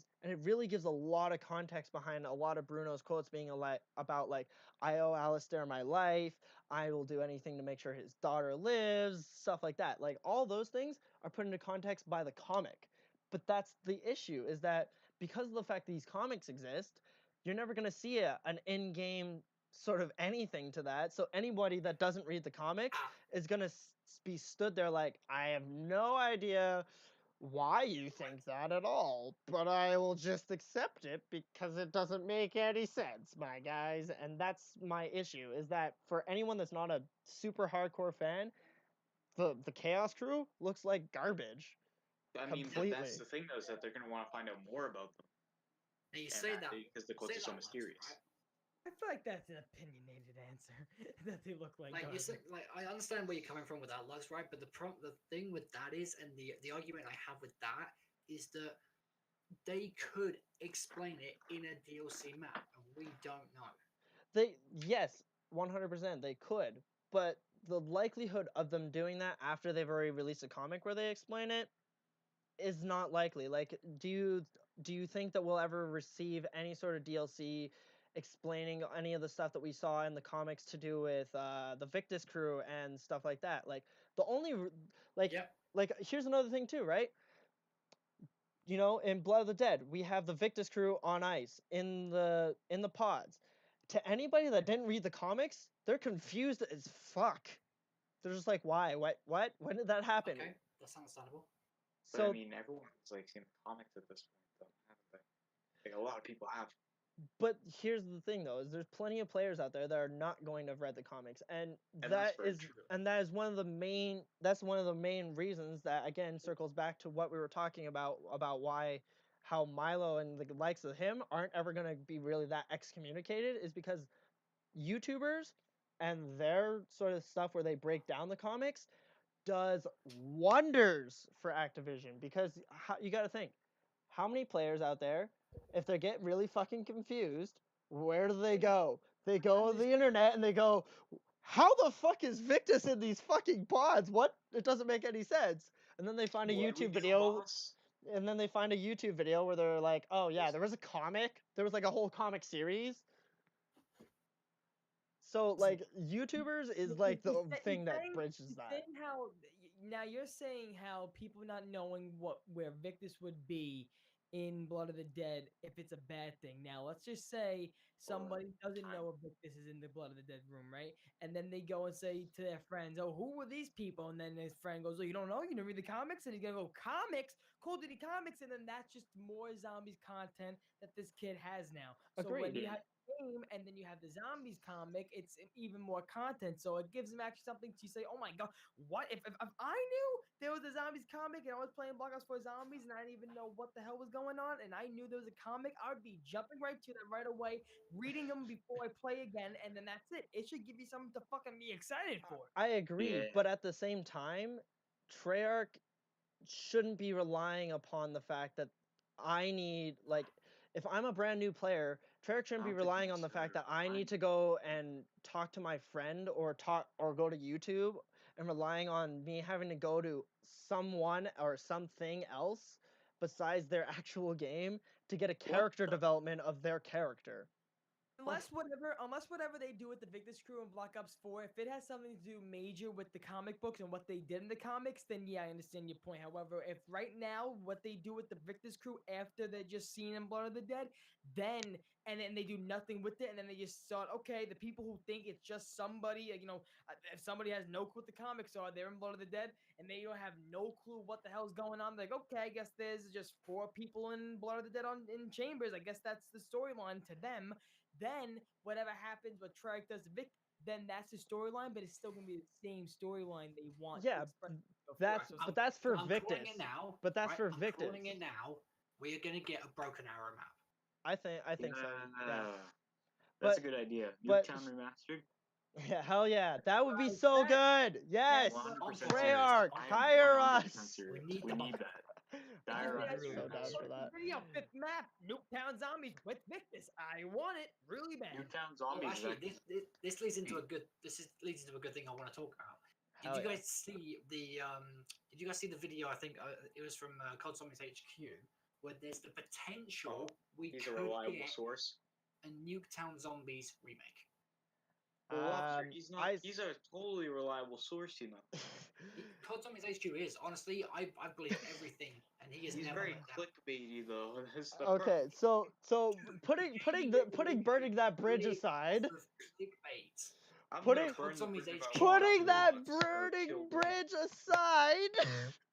I'm gonna burn the bridge if I want to, man. Or I Lux, would or burn that God. Gaming Revolution Can we discuss what our names were before we got to this point in our lives? Holy shit. Names? Okay. But roast that putting that shit aside.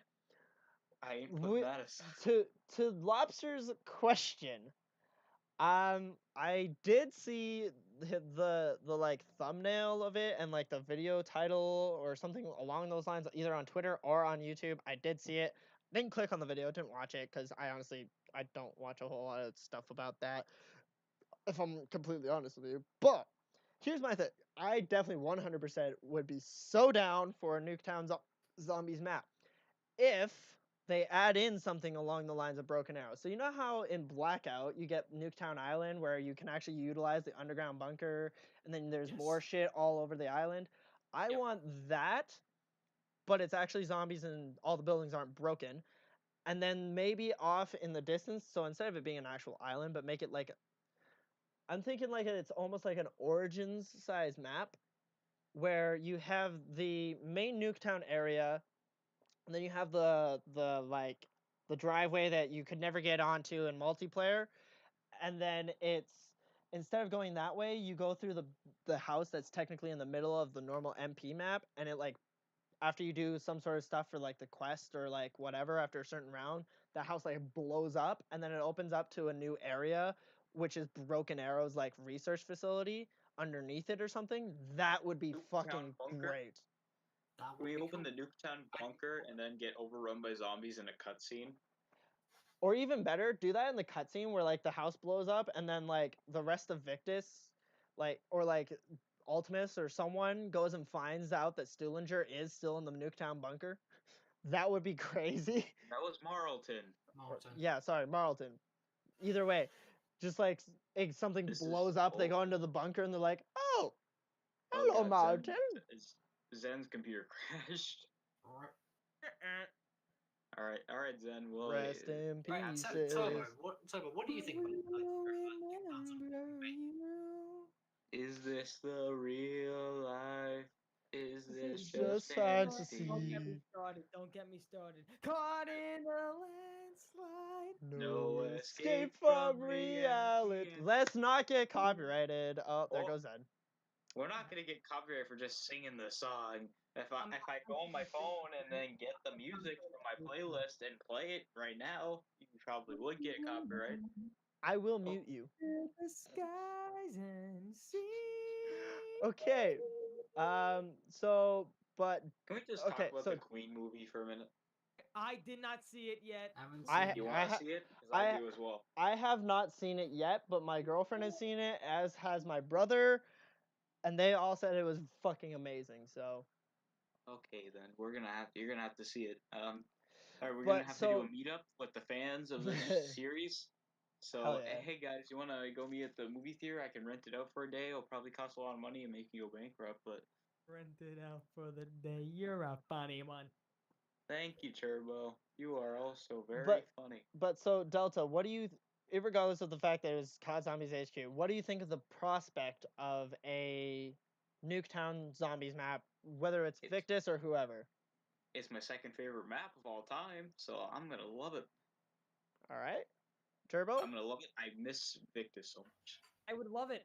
Like I said before, literally, like 2 minutes before I hopped in this podcast, I posted videos saying how I think Victus map is coming and it's gonna be Nuketown remastered. I think that is what's gonna happen. Was it your video that I got a notification for, where it's like attention all zombies players or something along those lines? Attention all zombies players. Do you think this will happen, or do you think whatever will happen? And yeah, and I also demonstrate how Misty will dance to a Lil Wayne song. So make sure to check out that. Misty will what's she gonna? She's gonna do the Fortnite default dance. Okay, don't know you what have to no do. idea how annoying it is. You have no idea how annoying this is. Okay, I work at a place, like, and it's I a, see it all the time at school. yeah, but like at my work, there are kids that will like be standing in lineups, and they'll just be stood there doing Fortnite dances. I'm just shaking my head. I'm like, Christ, You stop guys, it. I know your parents. What your parents aren't looking at what you're doing right now.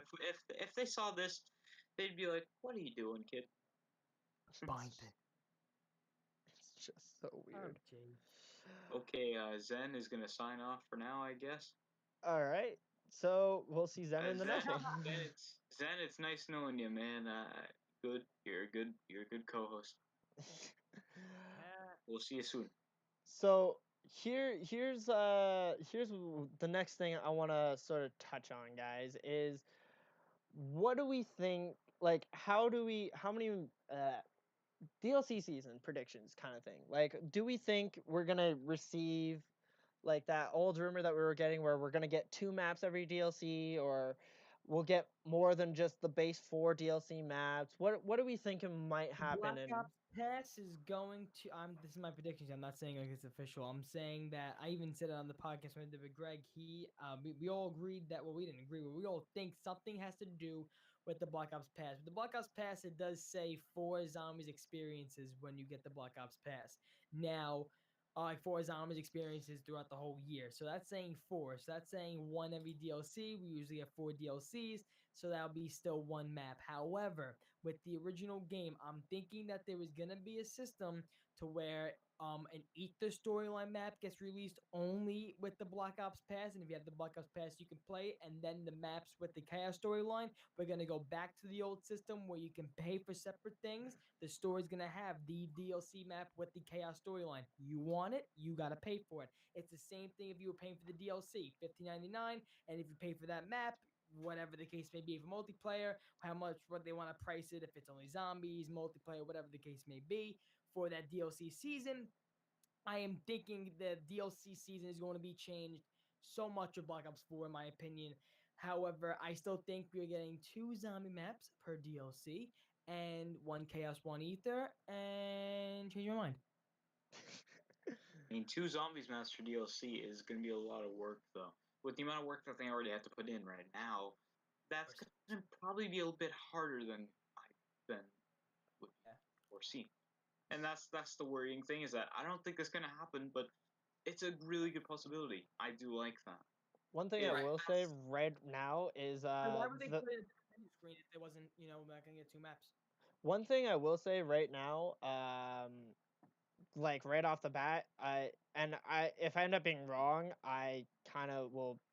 I won't regret what I said, but I'll kind of be really confused. Is to all the people out there thinking that there's going to be a map coming out by the end of this month, it's not going to happen. And if it happens, I'm going to be upset because I'm just going to be like, wow, we're getting a new map when the entirety of the game still doesn't fucking work properly. Like, are you kidding? It'll probably be fixed. They just tweeted just recently about how this can be a huge patch. Yeah, but I'm just hoping that it's not going to be a map inclusion, because I want them to be more focused on making the current game working properly, fixing when it comes to zombies, fixing game crashes. When it comes to MP and Blackout, get it off of a 20 hertz server and put it onto a 60 hertz server. Well, Lux, that's a bit much, because Activision's constantly breathing down their throat. They're breathing down their neck. Well, according to Jason and Craig, Jason, you gonna finish? According to Jason and Craig, Activision pretty much leaves them alone to do whatever the fuck they want to do. Okay, that's good then. Apparently, but how much I believe that, I don't. I really don't. If I'm honest with you, I still like Jason, even if he lies to us. I genuinely don't feel like Jason lies to us. I feel like he tells us everything that we need to know at the given moments that we need to know the things. We gotta. Okay. This is on a random note, but did you guys see my my T-shirt that I made? No. Rad Austin. Oh, Turbo, you're gonna love this one. Hold on. Oh, you guys know what I'm talking about. Yeah. Exactly. But don't spoil it for me. I'm not. But I made 2 T-shirts. All right. Yeah, send it in the DMs. Send it in the DMs in the chat. We're gonna send it in this group chat right here. Then we can all post it on screen so we can make it a meme. I am so down. I will do that. Okay, thank you. So Are you selling these shirts? There's only one available, and I'm sorry, I can't give any more out. But they're very good T-shirts. And Turbo, you're gonna love them. All right, I'm ready to see it. I'm ready. I gotta find the picture. I have 600 photos. I'm sorry. Okay, so while he's looking for that, I was literally just on Twitter, and there's a good tweet that I think we should actually discuss. There we go. Okay, let's see what the image is. Oh, it's that. Right, I remember that. What does it say? Oh boy. It's from the review that he did for talking about the Tortured series, and it's like the scene where it's like, oh boy, I can't wait to enjoy this. Sledgehammer's coming to get you. Oh no, that's what it is. I have another shirt too, though. It's not as impressive, because that was like this is my second time making a T-shirt. First time. Sledgehammer's coming to get you. Yeah. I don't know why I did this. But, Nick Sorrow faces and Last Gen Rick Toffin faces. You should make in your house. What is this? I have a class where I can make T-shirts. Oh, I have a class where I can make T-shirts. That's amazing. You have the class? Yeah, I do. Oh my god! I will pay you to do something for me. I'll talk to you. I will. Okay. Yeah. What do you need? Oh my god. Okay, let's save this for after the podcast. I mean, I have Photoshop there. I can make like a design for it. Making business moves. Okay. Oh my god. Okay. So. No, I don't know. I don't know if I'll go through with it. But I just want to ask you if it'll be possible. But I don't care. Go on. It's possible. Yes. Oh my god. So the tweet reads, and I'm not going to read who it's from because you'll be able to find it yourself if you really are that determined. It says, "Hey Treyarch, it's 2018, Black Ops 4 is out, and Zombies isn't just a small little game mode anymore. The community only keeps growing, and now more than ever, we need someone to represent us and be vocal on issues and updates with the mode." What do we think about this tweet? Jason, where are you? Said this again?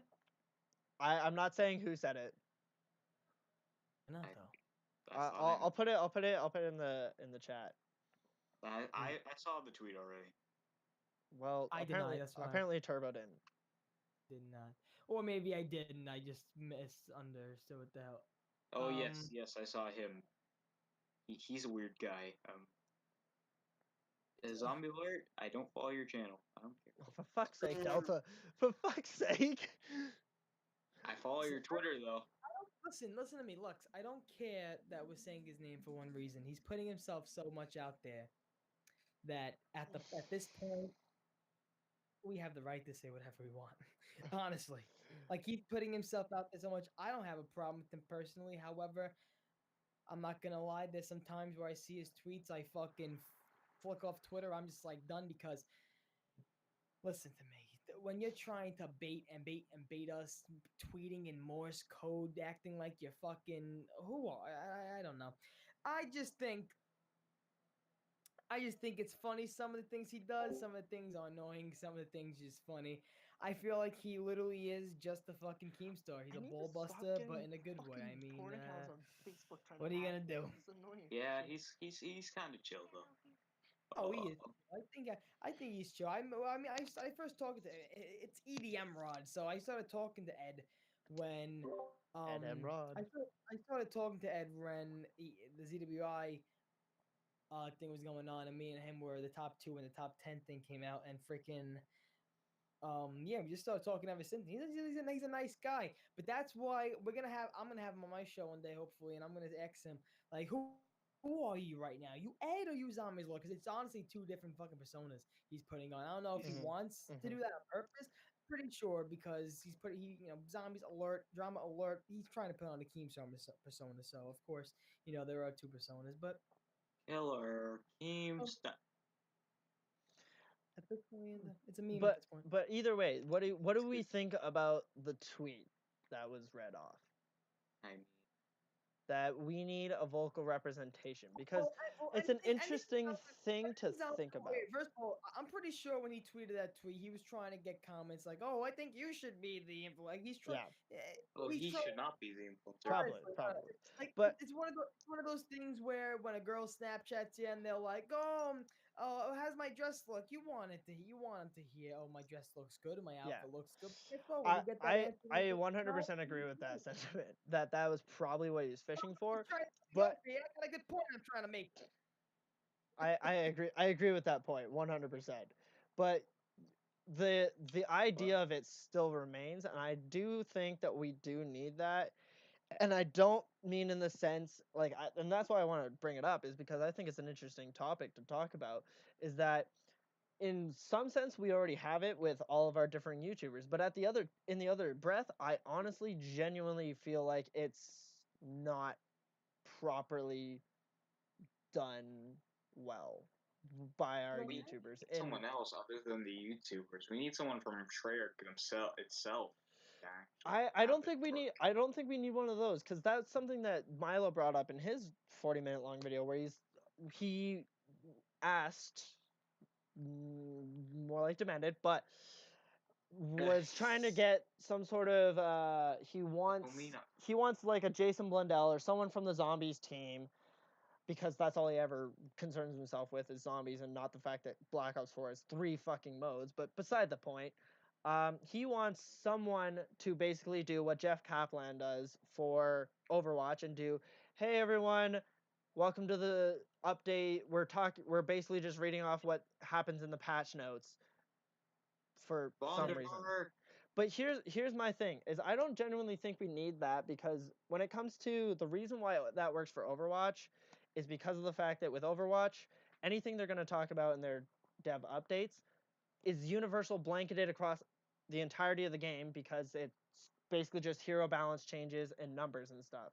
Whereas in Call of Duty Zombies, we don't really have a whole lot of you can do the basic math for figuring out zombie health for depending on the round, but doing any sort of math, or we don't know numbers of oh, this gun deals this much damage and then they're gonna adjust that. No, most of the stuff that we get from patch notes when it comes to zombies is, hey, we're making it so that way the game's more stable. We're making it so that way the game is this step might be a little bit different because it's not working as intended. These sorts of small things, they're not really things that I feel like warrant having a Treyarch representative like actually needing to make a video or like talk to us. But I think what we do need in this sense is we need someone that isn't a YouTuber and isn't a Treyarch person, but like someone that's almost like an in between. So like this was something that we brought up. I think it was last week, Delta, or it might have been the week before, where we were talking about. I can't remember. Where we were talking about Dr. Disrespect and his sort of influence and stuff. He used to be, so little known fact, he used to be a guy that worked at Sledgehammer as like a community sort of interactive person. He's like the guy that interacts with the community and passes that shit on, and that was in the era of like Modern Warfare 3. So before and then he also a little bit helped develop Advanced Warfare, but that is somebody I think we need. Is someone that has an idea and a knowledge of both aspects of this. They have some knowledge of the game development side, and they have some knowledge of the user side and the people that play the game religiously and make content and things like that. Because then you can get both aspects of X to both sides. So you have people that can represent properly to Treyarch, and people from Treyarch that can properly represent to us. And I genuinely sort of hope that something like that comes up soon, because Milo's 40-minute long video made me really want someone to come in and explain to him all the reasonings behind all the things that he wouldn't shut up about, and hopefully it makes him realize that a lot of the shit he was talking about is him not having a real grip on reality and realizing how things work.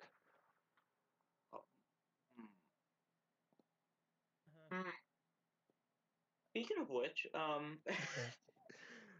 no, I was just gonna make a funny thing about the content creator thing. So, Turbo, I forgot to explain to you. We have this thing every week where I got a picture of RadAustin27. We froze up on a stream. Oh yeah. One of the Sombra streams, and I deep fried it, and we put it in the bottom right hand corner now. Yeah, where your picture resides is over top of the Reed image. Yes. What? Yeah, we have a Reed image that we utilize for our bottom right corner. For usually because we for the first, I think we've done 3 or 4 weeks now, where we didn't have any guests, so we just wanted to fill the box. So we put a random, really great meme image that I'm about to send into chat of Reed. I will send it in our chat. It's a great image. Wow. Oh, he's got it. Yeah, that one. That's so what? So that I'm in that spot now. Yeah, currently. Yes. You share the spotlight with not RadAustin27. Yeah. I'm flattered. I'm really flattered now. Thank you. Oh my god. Yeah. Anyways, what I don't really agree with your opinion on that. I do think we need someone that actually understands the community, but maybe we should have it be RadAustin27 or not RadAustin27 right here. He's a good example of I think you know what person we need? We need John Austin 26. We need RadAustins27. The reason I say John Austin 26 is because you got Johnny J 25 and you have Rad Austin 27. Mix them together and you get John Austin 26. We need the Zombros podcast to be able to work at Treyarch. Oh my god. And then as soon as you get the day Reed works at Treyarch, the next day, somehow, some way, he pulls it out of left field. Atlantis map. They set up so much for Classified though, and I feel like we didn't get a proper payoff. Yeah. Agreed. That's very sad. Yeah, I don't like that. Anyways, Lobster, are you can we move alive? on from the burning of the bridges? Yes, Lobster, are you alive? I know you're muted, but are you dead? Did you die? I think we can confirm the Lobster. I think he called the quits. In that time you went through one topic, I went downstairs, got a snack, got a drink, and came back up, and you were still talking. Oh my god! Good God! Oh God! Can we? Okay, so I want to take the time to get to know our guest a little more. Ah. Is that okay with you guys? All right, so Turbo and Lobster, we're gonna get to know you guys a little more. How you guys doing? And what's your guys' what did you guys start your channels based off of? And we'll keep asking the questions. Just do some housekeeping. This is the interrogation Turbo's was smoking segment. cocaine. Turbo's No, was I starting have cocaine. not. People say that's where I get the energy from, and it is not. It is. You know how freaking New York is. It's just the people are born. People are born with the cocaine in their body. If you're from New York, that's the way it happens. I was born with the ADHD bug. Same. What was the first question? I just. Alright, what do you guys like? How'd you guys start off, and like, what did you guys base your channels off of and stuff? How'd you guys start your channels? Lopsy, you want to go first? You take the spotlight, my man. Okay. Well, I started going way back. I started YouTube based off magic. I used to do magic tricks, and I'm pretty sure if you still type in my full name, you will find 3 sexy videos of me with no shirt on doing magic tricks. So that was her. I hear typing. And then I started playing video games with my friend Vinny. I got Black Ops 2. That was my first Call of Duty. Me and Vinny Boombot started playing zombies. And that's when I Black Ops 2. That's when I fell in love with zombies. And then after that, I couldn't make any videos for Black Ops 2 and Ghost because I had nothing.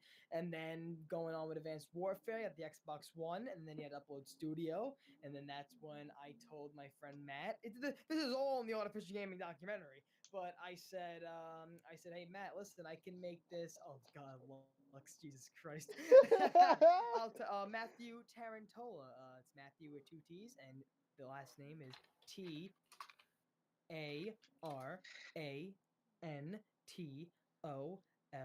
I sound like the guy from the Pacer test. So then I made. I now want to see these really bad. My and tool then wasn't working. Spelled it wrong, and I found some guy who works in the offices. Have fun with that. But anyway, let me finish my origin story. It's a fucking cherry. Look at me, right? I'm so young and I'm so small, and I'm in a pink room at one point. I'm in my sister's room. But yeah. Look, you can even see how I was so inspirational at that time too. I was really trying to speak to the people of the world. But yeah, I started making Call of Duty videos during around Advanced Warfare.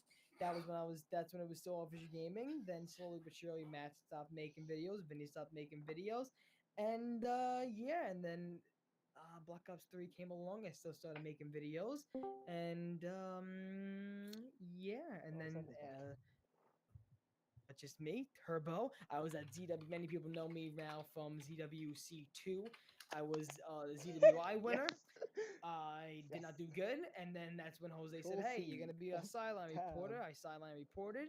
Apparently, people loved it, and now I am the crazy Turbo you see every day. There you go. You were always the crazy Turbo.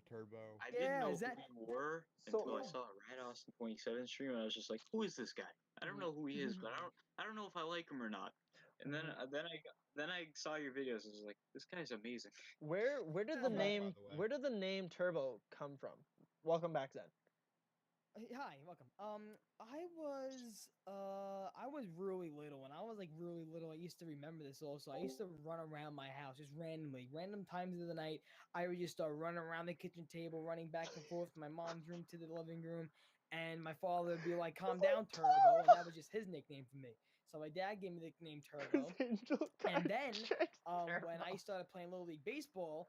My father just kept calling me Turbo. I'm never gonna let him live this up like, now. Turbo, and then my father goes, "My son, Turbo," but his real name is Matthew. But nobody gave a fuck about my real name. They just said, "Okay, he's Turbo," and then that's when everybody from the baseball league called me Turbo. Then the kids from the baseball league came to my school, and then eventually the school kid, my friends called me Turbo. Damn. Vinny always called me Turbo. Girlfriend so from like 12. What name for YouTube? Turbo. I was originally AR when I was Office Gaming. AR Zombie Slayer 115X. That was my first name. That's an edgy name. Oh wow. And then I was like, I want to be like Cher or Madonna, so I'm gonna be Turbo. So I want to be Cher or Madonna, so I went with Turbo. That's a great story. Tale of Turbo. I have a relatable thing because my first first name I went by was Pool Trooper. Yeah, I know Delta put Pool his Trooper history in the 133. chat It's once. such a good name. It's a good meme. You can still find it on the PlayStation Network and on YouTube. Don't check my videos out; they suck. Turbo, oh Because my all Christ! I did was Roblox.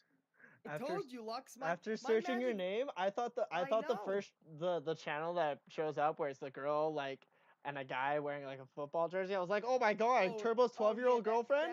That'd be great. That is my. But that no. is my. Actually, that is me hugging my sister. However, from the first day I showed my parents that picture when I was on YouTube, they were like, "Oh my god, take that off! It looks like your sister's making out with you." I was like, no, Yes, no, but that's yeah. exactly what I thought. I was like, oh my god, it's No, Turbo's I girlfriend know, from when he I was know. like 12. I should say. I really should say it's my girlfriend. However, to me that'll be weird if I say my sister's my Well, girlfriend. yeah, So, that would be weird if you said your sister's your girlfriend. Material, Turbo. We have some. Where has this podcast gone while I have been gone? yeah, I It's know. gone I don't. down the drain, man. It went down the drain last week when we asked about the universe and how it was a person. So Can I get let's everybody's- I let's want- ask I want Lobster. everybody's- Same question. Oh yeah, after Matt Turbo. Lobster, yeah, go on, Matt Lobster. That fucking took a weird turn. Also, by the way, Lobster, I had no idea what your actual name was. So when they said it on Zombros the other day, I was like, "That's your fucking real name." I was expecting. Jack Lobster. Yes, you have absolutely no idea how much I was trying to get those guys to not fucking say it.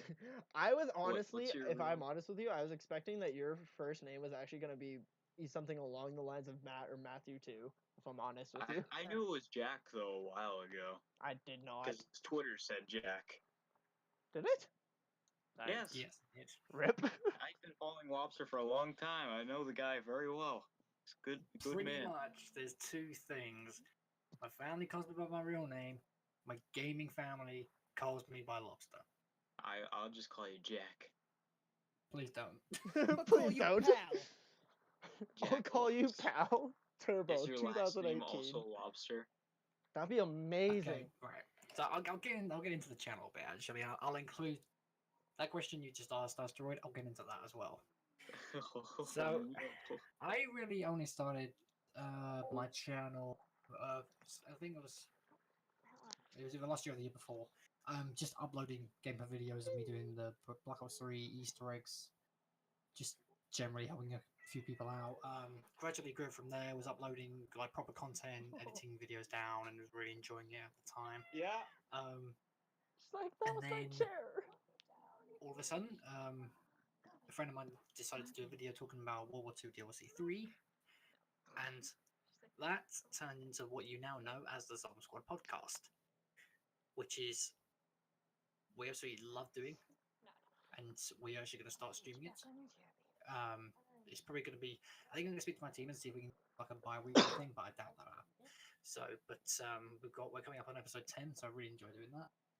The channel is just basically just based on a lot of stuff. I basically Not upload the telling content them that I about wanna the fact upload, that and I that's always designed been all the your case. shit. The name Fucker. Mad Lobster comes from it's I said this to Turbo and Lux during Yes. the episode of the podcast that they came on. The name was kind His of name is inspired completely based off of the game was kind of inspired a little bit by Reed's Mad name. Lobster 27. It's kind of morphed around that. So Mad rhymes with lad, right? Now Austin, I now know is not Reed's last name. I know his actual name, but It's his middle name. Lies and but scandals. I thought at the time I thought that was his surname. So I thought, okay, I'm going to use my. Is his name Reed Austin? His surname is not Austin. His Yeah, last that's name, his his middle name, last, I think. yeah, his middle name is Austin. His last name Last or name surname was is not Austin, and we're not going Delta. Yeah, out of respect for him, let's not say his last name. I'm not going to Let's say his Give last away name. all his I have details. too- I have too Social much respect security for- number, credit card number, insurance policy. Yeah, I don't even. Richtofen and the crew are stuck in Alcatraz, and they need your help to escape. What they need is your credit card number and the 3 numbers on the back and the expiration date. Real quickly before I gotta go in a minute. But sorry guys, I'm cutting this short for me. But I know. The gun. Oh my god. Yes. Oh my god. Guys, oh my god. Yes. His house is about to blow up. Oh my god. Okay, so what was going on is that can I tell you guys the story of how I got my name? I don't know if any of you know it. Hit by an asteroid. I know Yes, because you that put is it in totally what you it put is. it in Reed's Okay. chat one time, and I was moderating at the time, so I've seen it. Okay, so I'll go into full detail. I told Lobster a story. I don't know if you remember, but what happened was I was thinking, "Ooh, Jumper 133 isn't a good name." I was a Geometry Dash YouTuber at the time. Wasn't very good at the game, but I liked it. I know you guys know what that game is. It's a good Steam game, and the game kind of sucks now because there's no updates for the developer. So You got inspired by Dashi by any chance? no, I don't really like him. Oh, come on! He's too angry for my taste. I feel you. I feel you. Okay, and you're very energetic though, like me sometimes. Anyways, yes, that's what we have in common. Anyways, so what happened was I was trying to find a new name, and I was known as Asteroid GD Games for a while because that was my second channel. And I didn't know what else to name myself because I just wanted a game name because like this is a separate second channel where I was gonna do other games besides Geometry Dash. So all of a sudden that became my primary name, and I was just like, okay, well this is my primary channel now. I'm gonna abandon my other channel where I did Escapist. Don't look up that other channel because it kind of sucks too. So it has like 26 subscribers now. My current channel has like 166. Bless all of them. They only subscribe for GD though. So anyways, what happened was that I was trying to find a new name, and I was in Nixar's chat for a while, starting 2016. I'm sure you know who Nixar was, the guy. So when I was doing that, I was trying to find a new name. So I decided to go to Asteroid Games, and then I reversed it to DG Games because I heard one of my friends in the chat say. So I was known as Asteroid Delta Gaming Games, which is stupid. Yes, Asteroid Delta Gaming Games. Jackie Lobster. Nice. Well then. Doesn't flow off the tongue, but then all of a sudden I was just like, oh, Delta, that's cool, that's cool. I was like, what am I doing gaming games for? And so I changed it to Asteroid Delta, and I shortened it. So that was very interesting for me. Nice. I think we should all walk through like Yeah, but I gotta channel go though. journeys. That's cool. Yes, All that was okay. I was fun, Alright, Delta. Lux Crew fans, this has been a good week. I hope you all enjoyed. If you did, that was not proper. Did he just like log off in the middle of his outro? Yes. Yeah.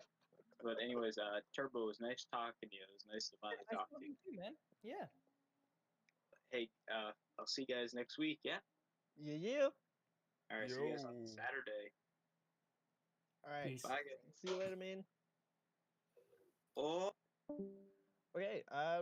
Zen, do you want to walk through how your sort of channel came to be? Because I think this is a cool, interesting topic, actually. Yeah, my channel was basically a product of. So first it was on my channel Bloodhouse Productions, and I started off with my Xbox gamer tag. I'm trying to think of where to start this because this is a very long story. It started off with my YouTube channel Bloodhouse Productions having a gaming section called ZK Gamer because my nickname was ZK. My Xbox gamer tag was Zombie Killer 115. And basically what I did was I would just make like random gaming videos where I play horror games, and then I did a few zombie stuff, but like nothing ever big. And then I decided to move it over to its own channel and change my name because ZK Gamer was taken. So I ended up making it Zombie Killing Gamer, which never really took off. And then like I ditched it for a few years because it just never really interested me. And then I got really into Five Nights at Freddy's. Yeah, that's what blew up his So then I changed my name to Zenithal Carnage, which still had the ZK initials, which I really wanted to keep. But it also had it also had the I don't know how to explain it. It's funny because Zenithal isn't actually a word. Zenith or Zenith is, and Zenithal is a word I found in the I forget what the board game's called. What's the board game with like the letters? Scrabble. And you have, like, Scrabble? Yeah. I forgot. I had a brain fart. Okay. Scrabble. Carrying on. But yeah, so then Scrabble, it was a Scrabble. It was word in the Scrabble. I found Zenithal, and then I spelled Carnage with a K because I couldn't think of anything else. Like, there's not really many K words that would have worked in that slot. And then as I went on, I started losing love for FNAF. I started getting like really depressed and stuff. Couldn't really work on my channel. I uploaded daily for like months, and it was great. But I grew like up to like almost 200 subscribers. But it just didn't really. I lost a lot of appreciation for what I did. So what ended up happening was I decided to play some zombies when Zombie Chronicles came out.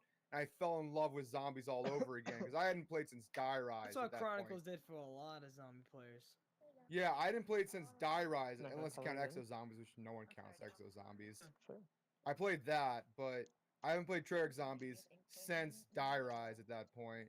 Like, I played a little bit when Black Ops 3 came out, but not enough to like know where everything was. Like Shadows was still a new map to me when Chronicles came out.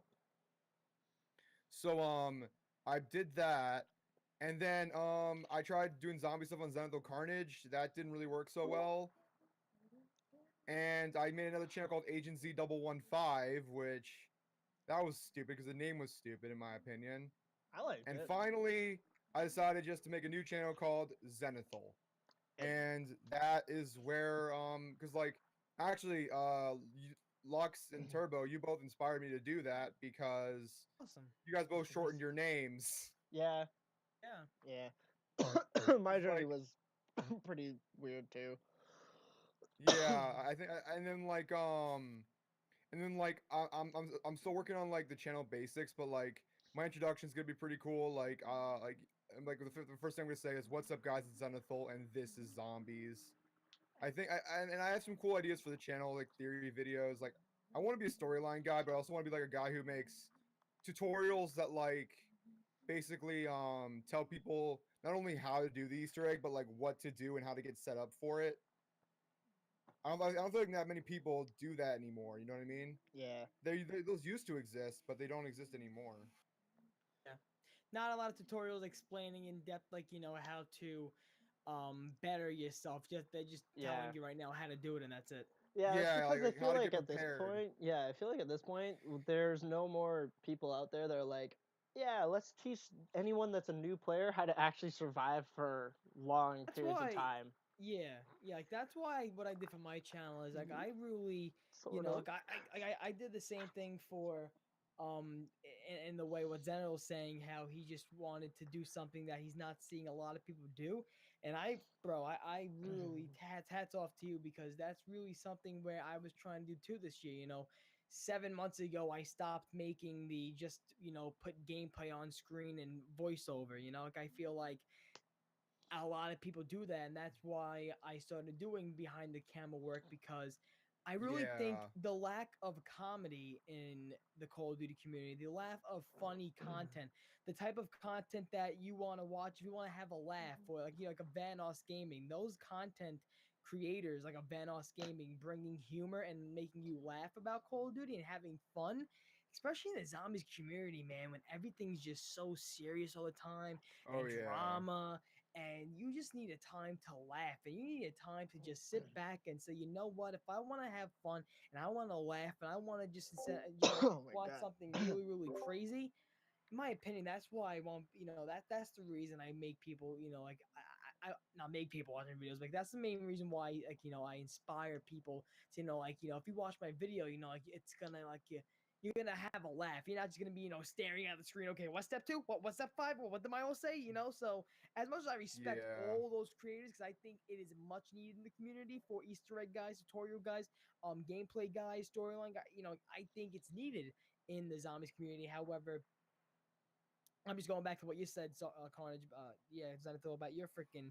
I'm still gonna call you Zenithal Carnage by mistake sometimes. So trust me, I'm still gonna call Yeah, you Carnage. just call It's gonna be a It problem. happens. just call me Zen. That just makes it easier. Gotcha. Yeah, Zen, Gotcha. Z, Zen, anything Zen, Ben, easy. Zen. Gotcha. Oh Gotcha. my god. No, like yeah, what you said, Zenito, about like trying to do something that you spotted what wasn't around anymore, and you try to take advantage of it and making your own content. That's exactly what a lot of people need to do in the zombies community, if I can say so myself. That's like one of the main things we try to talk about on my podcast, but it's like, we recently it's been the most topic on our podcast where it's like we constantly see, and the reason because of it is because every week we see another creator not being creative, not going out of their box, not doing something different.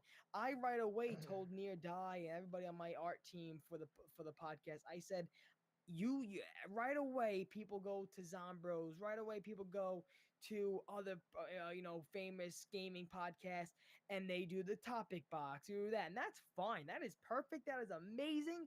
However, I am just so out of the box, and I'm like, everything the other guys are doing, I want to do the complete opposite. You go right, I go left. Like I want to being creative and original now on YouTube, it is just so important, man.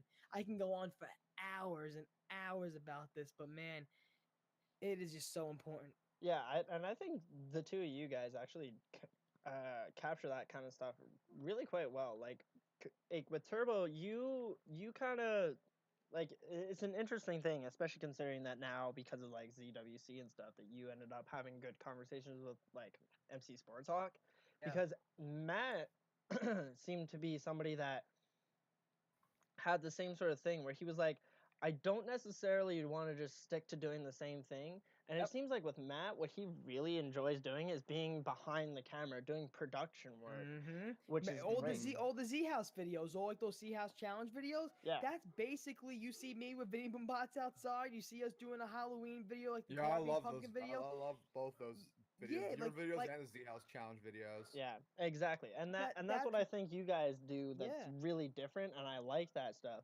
You guys combine like the zany sort of almost cartoonish sort of fun entertainment with zombies, and I think that's something that's definitely sorely missed in the community. And I myself am sort of trying to aspire to start to do that more recently. Is I've been trying to think about different ideas to try and make zombies sort of mixable within just general entertainment and things to do with like come out and like, if you end up wanting to do things like a video where you're discussing another person's video, instead of just doing what you see, not even just in zombies, but like YouTube, where you do like the whole watch the video, have your face cam, and then pause, talk, keep going, pause, talk. Instead of doing that, you just do against YouTube's regulations, by the way. Yeah, well, but either way, instead of doing stuff like that, you could change up the formula and just do it as if it's just a quick basic thing. Because a lot of times when it comes to that, when you're reacting to a video, it's like you have like usually like 3 or 4 things that you end up repeating about 100 different ways and 100 different times. So you could just do a quick, like maybe 5-minute video instead of doing like an hour-long breakdown of someone else's video, doing that, and then you could make it like a shoot interview or something like that, and make it that way. Like, that's one of the things that I mean by the statements I make on my Twitter, where it's like I want to try and bring back like the sort of grunge and punk roots, is just trying to make everything less about making playing a character and doing what everyone expects you to do, and doing things that's like same old shit that you do 100 times and 300 other people are doing, and instead mixing it up and just trying to actually go back to that root of just raw, authentic, real, just genuine, real reaction, and real, like, this is happening like for real live. Like, instead of it being like one of those cases where as soon as you know you're live streaming, you're gonna suddenly start being like, oh, I now have to be a different sort of person. I can't, like those sort of people that went because of YouTube being like, oh, if you're swearing in videos, we're not gonna monetize and stuff. Don't worry about that kind of shit. Don't be doing this because of the fact of making money. There's plenty of ways to make money that involve YouTube. You can have Patreons, you can have merchandise, you can do all sorts of things that are related to your YouTube that don't require you to make money off of YouTube. And you should be doing things based off of your passion, not based off of the fact that you're doing it because you want to make money, in my opinion. If you're waking up every day and you're lamenting doing what you're doing, like you wake up and you're like, man, like in your case, Turbo, right? If you woke up tomorrow or today and you were like, man, I don't want to fucking go on this guy's fucking podcast, then it wouldn't be something that I would want for you to do, because if you don't, I'm not saying that was what it was, but I'm using that as an example. I know, I got you. So it's like one of those things where it's like if you woke up this morning, you're like, I don't want to appear on this guy's motherfucking podcast. I got my own podcast. I've appeared on Zombros. Like I don't want that. Then it wouldn't be something that I'd be like, no, Turbo, you have to do this. It's not that way for me. Oh yeah, but that's what I'm saying. Like, you know, you're saying it shouldn't be about that. I just love conversation. Like, I just love conversation about, you know, the topic of zombies or the topic of the, you know, gaming. You know, it's just like, and YouTube. I just love conversation. I love passion, and that's why, you know, and I'm relating it to what you're saying. The big YouTubers that are making content now for zombies, you know, a lot of people forget when a game first comes out or a DLC first comes out, that's not the time for small creators to shine. You know, like the creators are going to be the ones that are going to have the eyes on them because they're the ones that everybody's so used to seeing. So that's going to be the most reliable source for Easter egg tutorials right away, right out the gate.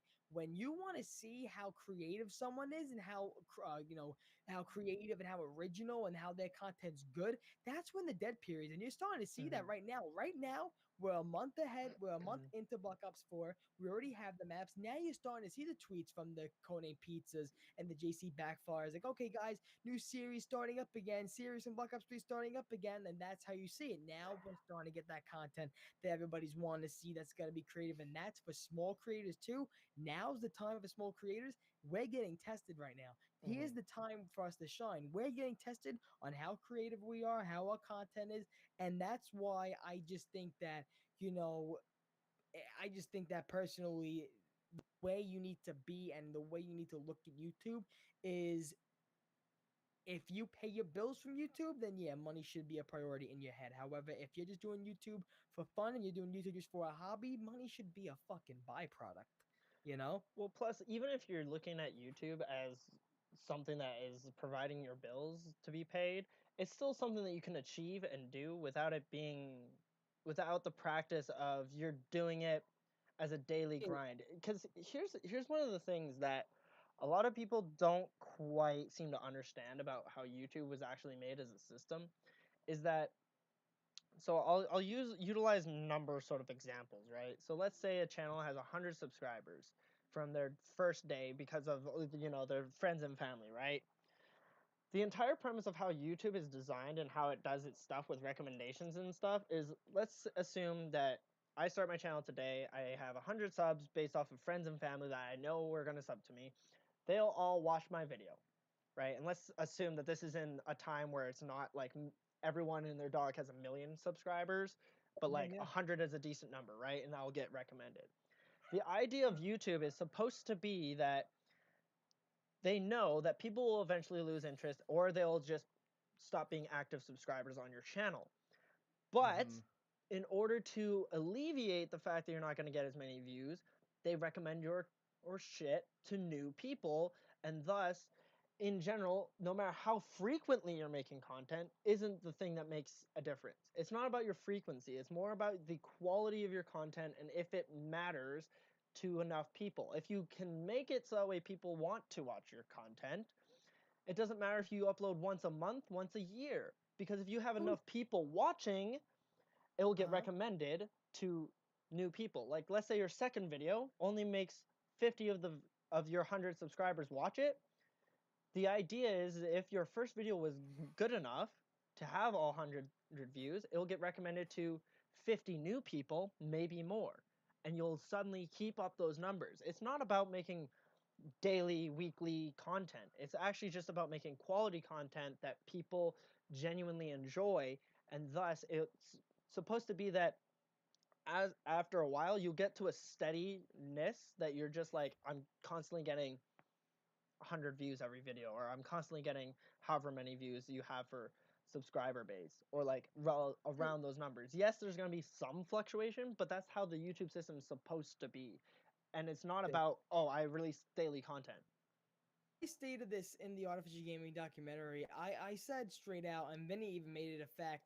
When it was Artificial Gaming a couple months ago, when we stopped that, Artificial Gaming was me, my friend Matt, and Vinny Boombots. Vinny Boombots is still a huge factor in my channel because I really want to, capture the funny fucking kid he is, man. And Vinny even made a statement. He made a fact that we, as Artificial Gaming, as a channel, when Black Ops 3 was out, towards the end of Black Ops 3, towards Infinite Warfare, the whole life cycle of Infinite Warfare, we probably gained 20 subscribers. In a year, we've literally gained, during Infinite Warfare, about 20 subscribers during Infinite Warfare. Now, to somebody like that would discourage them, that would fucking say, the channel's dead. That was when the whole my channel is dead, the whole freaking thing was going on. Everybody was saying my channel's dead. And I'm like, my channel's not dead, though. My channel is not dead because when you have a dead channel, you're not posting videos to it. I'm posting videos, and guess what? The energy I'm putting into those videos is the energy my channel has. My channel during Infinite Warfare was fucking popping off. Like, it wasn't popping off number-wise, but video-wise, it was popping off. Now, we were still going out making crazy videos. We weren't saying, oh, it's not going to get enough videos anyway. I mean, it's not going to get enough views anyway, so why even bother doing all the work? No. We fucking went to Times Square. We made our, funny videos. We went these places, and now, just recently, after I came back from LA from ZWC2, that's when I started getting the recognition from new people. New people started following me. New people started looking at me. I got the respect from the creators going to ZWC, not even knowing they knew my work, and then going up to Codename Pizza saying he listens to my podcast. It's honestly amazing, and it's crazy at the same time. That is so cool. Yeah, and that's the thing is you never know who your viewers are, right? You just know a number. Exactly, it doesn't even say who it is. So for all you know, Treyarch themselves could have been watching. Please, let me finish my thought. Sorry. Please. Sorry. Yeah. So what I was saying was, I mean, you said, you don't know. That's a big point. Also, that's another big thing. You do not know who's watching your fucking videos. I had 53 views on a video I posted a couple days ago, and then Lex watches the video. He was one of the 53 views. Puts me in his video. I hit 3,000 subscribers. It's things like that where you need to know the cards you dealt on YouTube and how you play with them. And it does, and things happen where you can have one view on a video and it can be someone really big, but that's not even a point. I'm not trying to get there. However, it's really is true. What I was trying to finish though was, as a creator, after ZWC2 in LA, when I came back, that's when people started following, recognizing me, and that's when I said, you know what? All of that experience that I got from when no one was watching my videos, all that experience that I went through when other people were getting success and doing this over the videos where they put no work into and they just sat down in a chair, spoke for a couple minutes, and that's it, went on with their day. No, that's not experience. That's fucking laziness, in my opinion. I went out, did everything in the past when no one was watching, and then you take what you did, you take the experience, you bring it over to when people start to watch you and start to recognize you, and you have to stay humble yourself, know your position, know where you are. I have 3,000 subscribers. I know that ain't 3 million, so I'm not gonna talk like I'm a macho man, but it comes to the point where you need to know the work you put into, you need to know the work you do.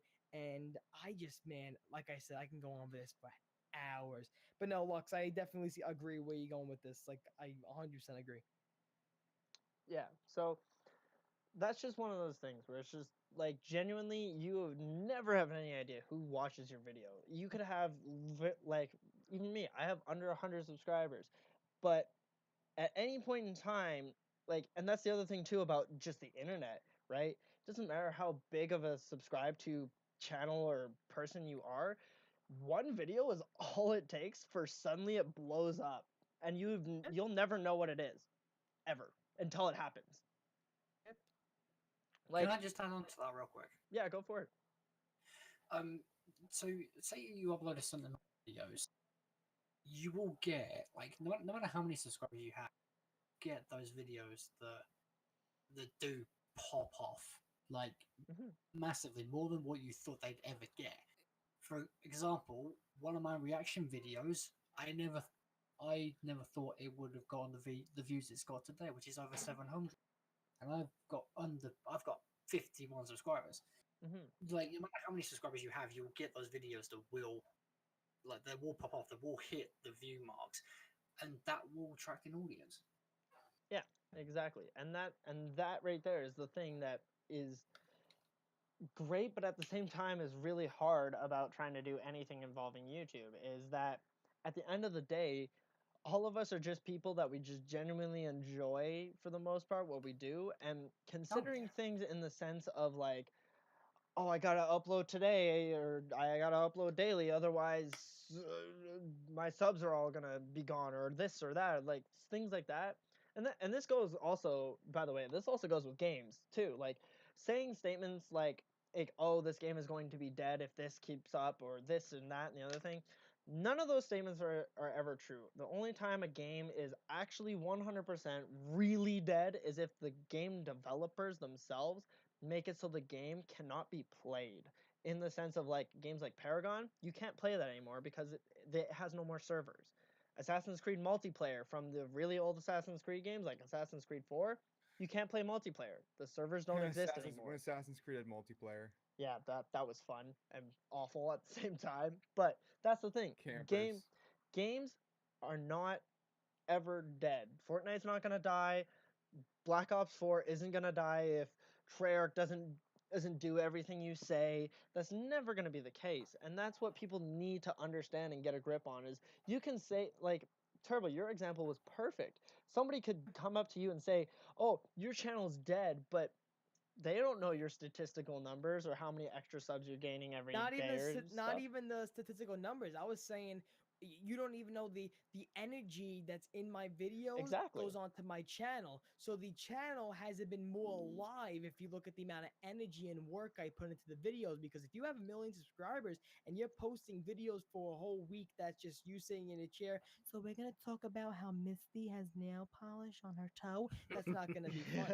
That's not gonna be you know, you're not challenging yourself. Exactly. You're not going outside the box. And when you have videos like that and the energy in them, that's why I preach on energy, and I preach on being, you know, energetic and positive and making people laugh and having fun, because people are missing that. Not even just in the Call of Duty community, but in life.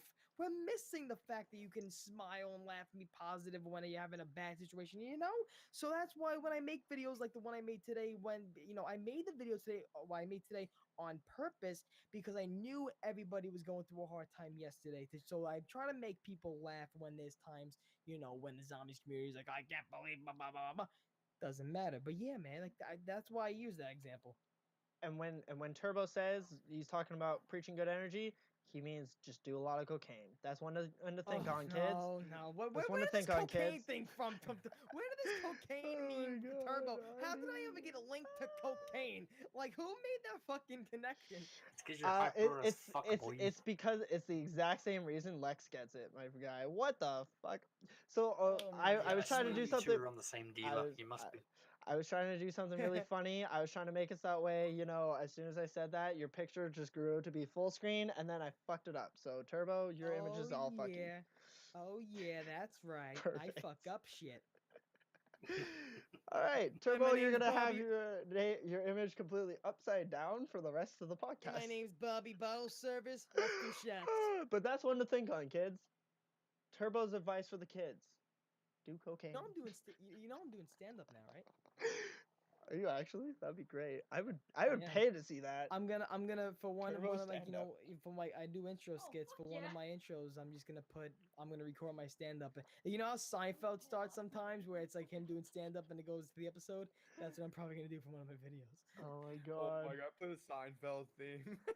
Dude, I have so many really funny ideas for fucking content. I just gotta get time and energy to do it, because honestly, the amount of weird odd shifts that I work at my work, I just am so tired, so I don't even want to do anything, like, half the time.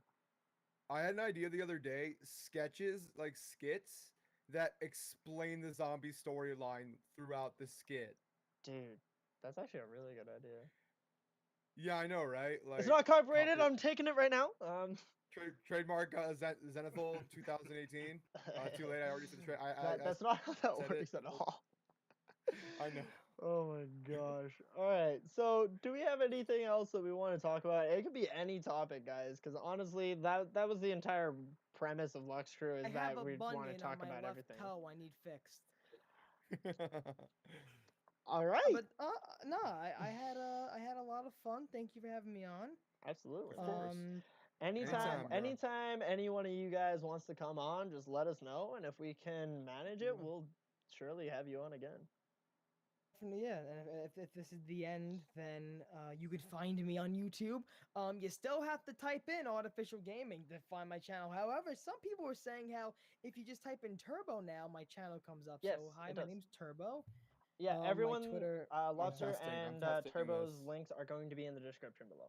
Gonna warn you Yeah. now. You type in And Turbo in YouTube, the fucking film comes up. Yeah, you get the snail. You get the snail movie, which is what happens. Exactly. But on my channel, the It Is What It Is podcast every single Saturday at 1 p.m. Eastern Standard Time. Now I already planned on saying this, so when I tweet out this stream, I can say that there's a little Easter egg for the It Is What It Is podcast in this podcast. So I'm just gonna say this because I know you guys also watch the podcast and you guys enjoy it. So I will just say this. This week's guest he tops every single guest we've had on the show to date. Is it Reed? I'm saying I'm not even gonna. He's not gonna acknowledge your question. I'm not even going to acknowledge your guesses. I'm just saying, and think about we had the Pack-a-Puncher podcast that did really, really good. So one thing I will say to you, Turbo, about your podcast, I do love it. And I'm a little bit triggered that you've gotten Greg on 2 times before you got me on a single time. When I was like one of the earliest supporters and being like, "Yo, get me on." Do we ever have you on the podcast? No, you haven't, and I'm very triggered about it. Definitely had your name written down on the list I had. It's probably in that folder I showed in the last episode. But no, Brand, but we definitely have creators that are not even because everybody has that, everybody has that like input, like where we had other people on the show that had nothing to do with zombies. But yeah, without a doubt, you guys, like I said, like you just said it to me, like anytime you guys want to be on, shoot me a DM. I'll tell you, I'll tell you straight out. Yes, you can't be on this week. No, you can't be on this week, and I'll tell you, when you should be, expected because we do have a list. Jack has a list. Because if you guys don't know, Near Die, Jack the Bus, all my co-hosts, and Jack has a list of people, small creators, not even creators, like who want to be on the show. So anytime you guys want to be on the show, you motherfuckers tell me. And but Okay, that's so I'll remind you every single day. Just Turbo, can I be on? Turbo, can I be on? Okay. But yeah, no, this week's guest, it is the best one, the best one ever. And Lobster, your Zom Squad is going and being live streamed, correct? This Saturday? Yeah, I'm actually going to just one little thing, right? Because I've had people asking me what the difference is between Zombros and Zom Squad, right? What I've been saying to everybody who's been asking is the Zom Squad podcast is a very community-based podcast for zombies fans. Right, so if you love zombies, you love chatting about zombies, playing zombies, you want to get anything out of off your chest, you want to say stuff, you want to shout stuff, you want to write stuff down, strip your shirt off and stick it on your nipples. I've been influencing MADLOBSTER a lot. I'm seeing this right now. And I apologize because I only imagine all the 5-year-olds that are just saying, "Hey, get out of my fucking parking spot." Imagine that. Yeah, that's agreeable. That's seriously, no, we are a community based podcast. We love having any guest on. If you want to come on, go to my Twitter. There's a link to our Discord server. Be sure to join that. And yes, starting from this Saturday, we are going to start streaming the podcast. So, like anybody who's in our server or anybody who watches, you can get involved with the episode. Just chat with people in the chat, or you can chat with us. There you go. And we love doing it, and we love having you guys on. There you go. And links to everyone's channel and all those good things are going to be, and Twitters and stuff like that are going to be in the description. And if anybody ever asks any of us as far as by us, I mean myself, Z, and Delta, what's different about ours to Zom Squad or Zom Bros. We don't just talk zombies. We talk pretty much all of gaming, and we also are based off of the entire premise of just you can talk about anything you want to do. And we're not really like that's why I didn't include the word gaming. I didn't include zombies in anything to do with my channel specifically. I post a lot of zombies. I post a lot of gaming, but everything about my channel and this podcast is to do with everything that is to do with nerdy shit. If you like comics, if you like other games we haven't talked about yet, like Smite, League of Legends, I don't know. If you want to talk about PS2 games, hit me up. I'm down to have it pretty much anybody talk about pretty much anything as long as it's, appropriate and sort of thematic. But yeah, Like- that's the entire premise of Lux Crew. We talk mostly zombies because I'll be honest with you, all three of the co-hosts are all zombies guys. But I am going to say this, right? About Zom Squad. Just one last thing. okay, I've got an aim to get one particular person. I'm not going to say who, but I'm going to get them on, whether it be the end of this year or next year. I will get them on. And I'm going to promise you that. anyway, I'll be on any time again, Matt Lobster. You don't gotta say that. Terrible, you are welcome anytime. Like, actually, that's so reminds me, since I've got to hit you up about a crossover episode. Okay. I think we all need to do that. That sounds like a great fucking idea, honestly. I think it was today. Nah, dog, we need to do like one major super episode where everyone from Lux Crew, everyone from It Is What It Is, and everyone from Zom Squad is all in the exact same call and chat, and we all do one. God. That would be 9 fucking talking people. 9 people. Can we It's do the that for whole DLC 4? That's the whole screen of webcams. Yes. Yes. Wait a minute. Can we- Wait. Then I would have to send each podcast host the Boombot splits if we're gonna want to watch it at the same time. That's doable. That's doable. But yo, let's do that. Let's do that for DLC 4. I'm so down. I mean, listen, hey, wherever this podcast is at DLC 4, yes, I agree. We should. Yes. Yes.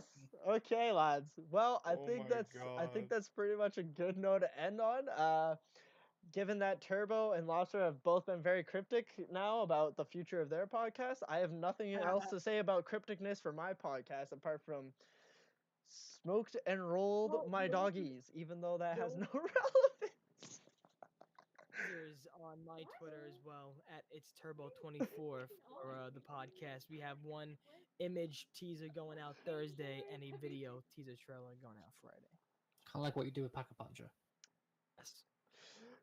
Uh, I'll be on the lookout I for just that. kind of want to throw in the earlier intro just to fuck with people. Anyway, all right, Oh my God, everybody. please This don't.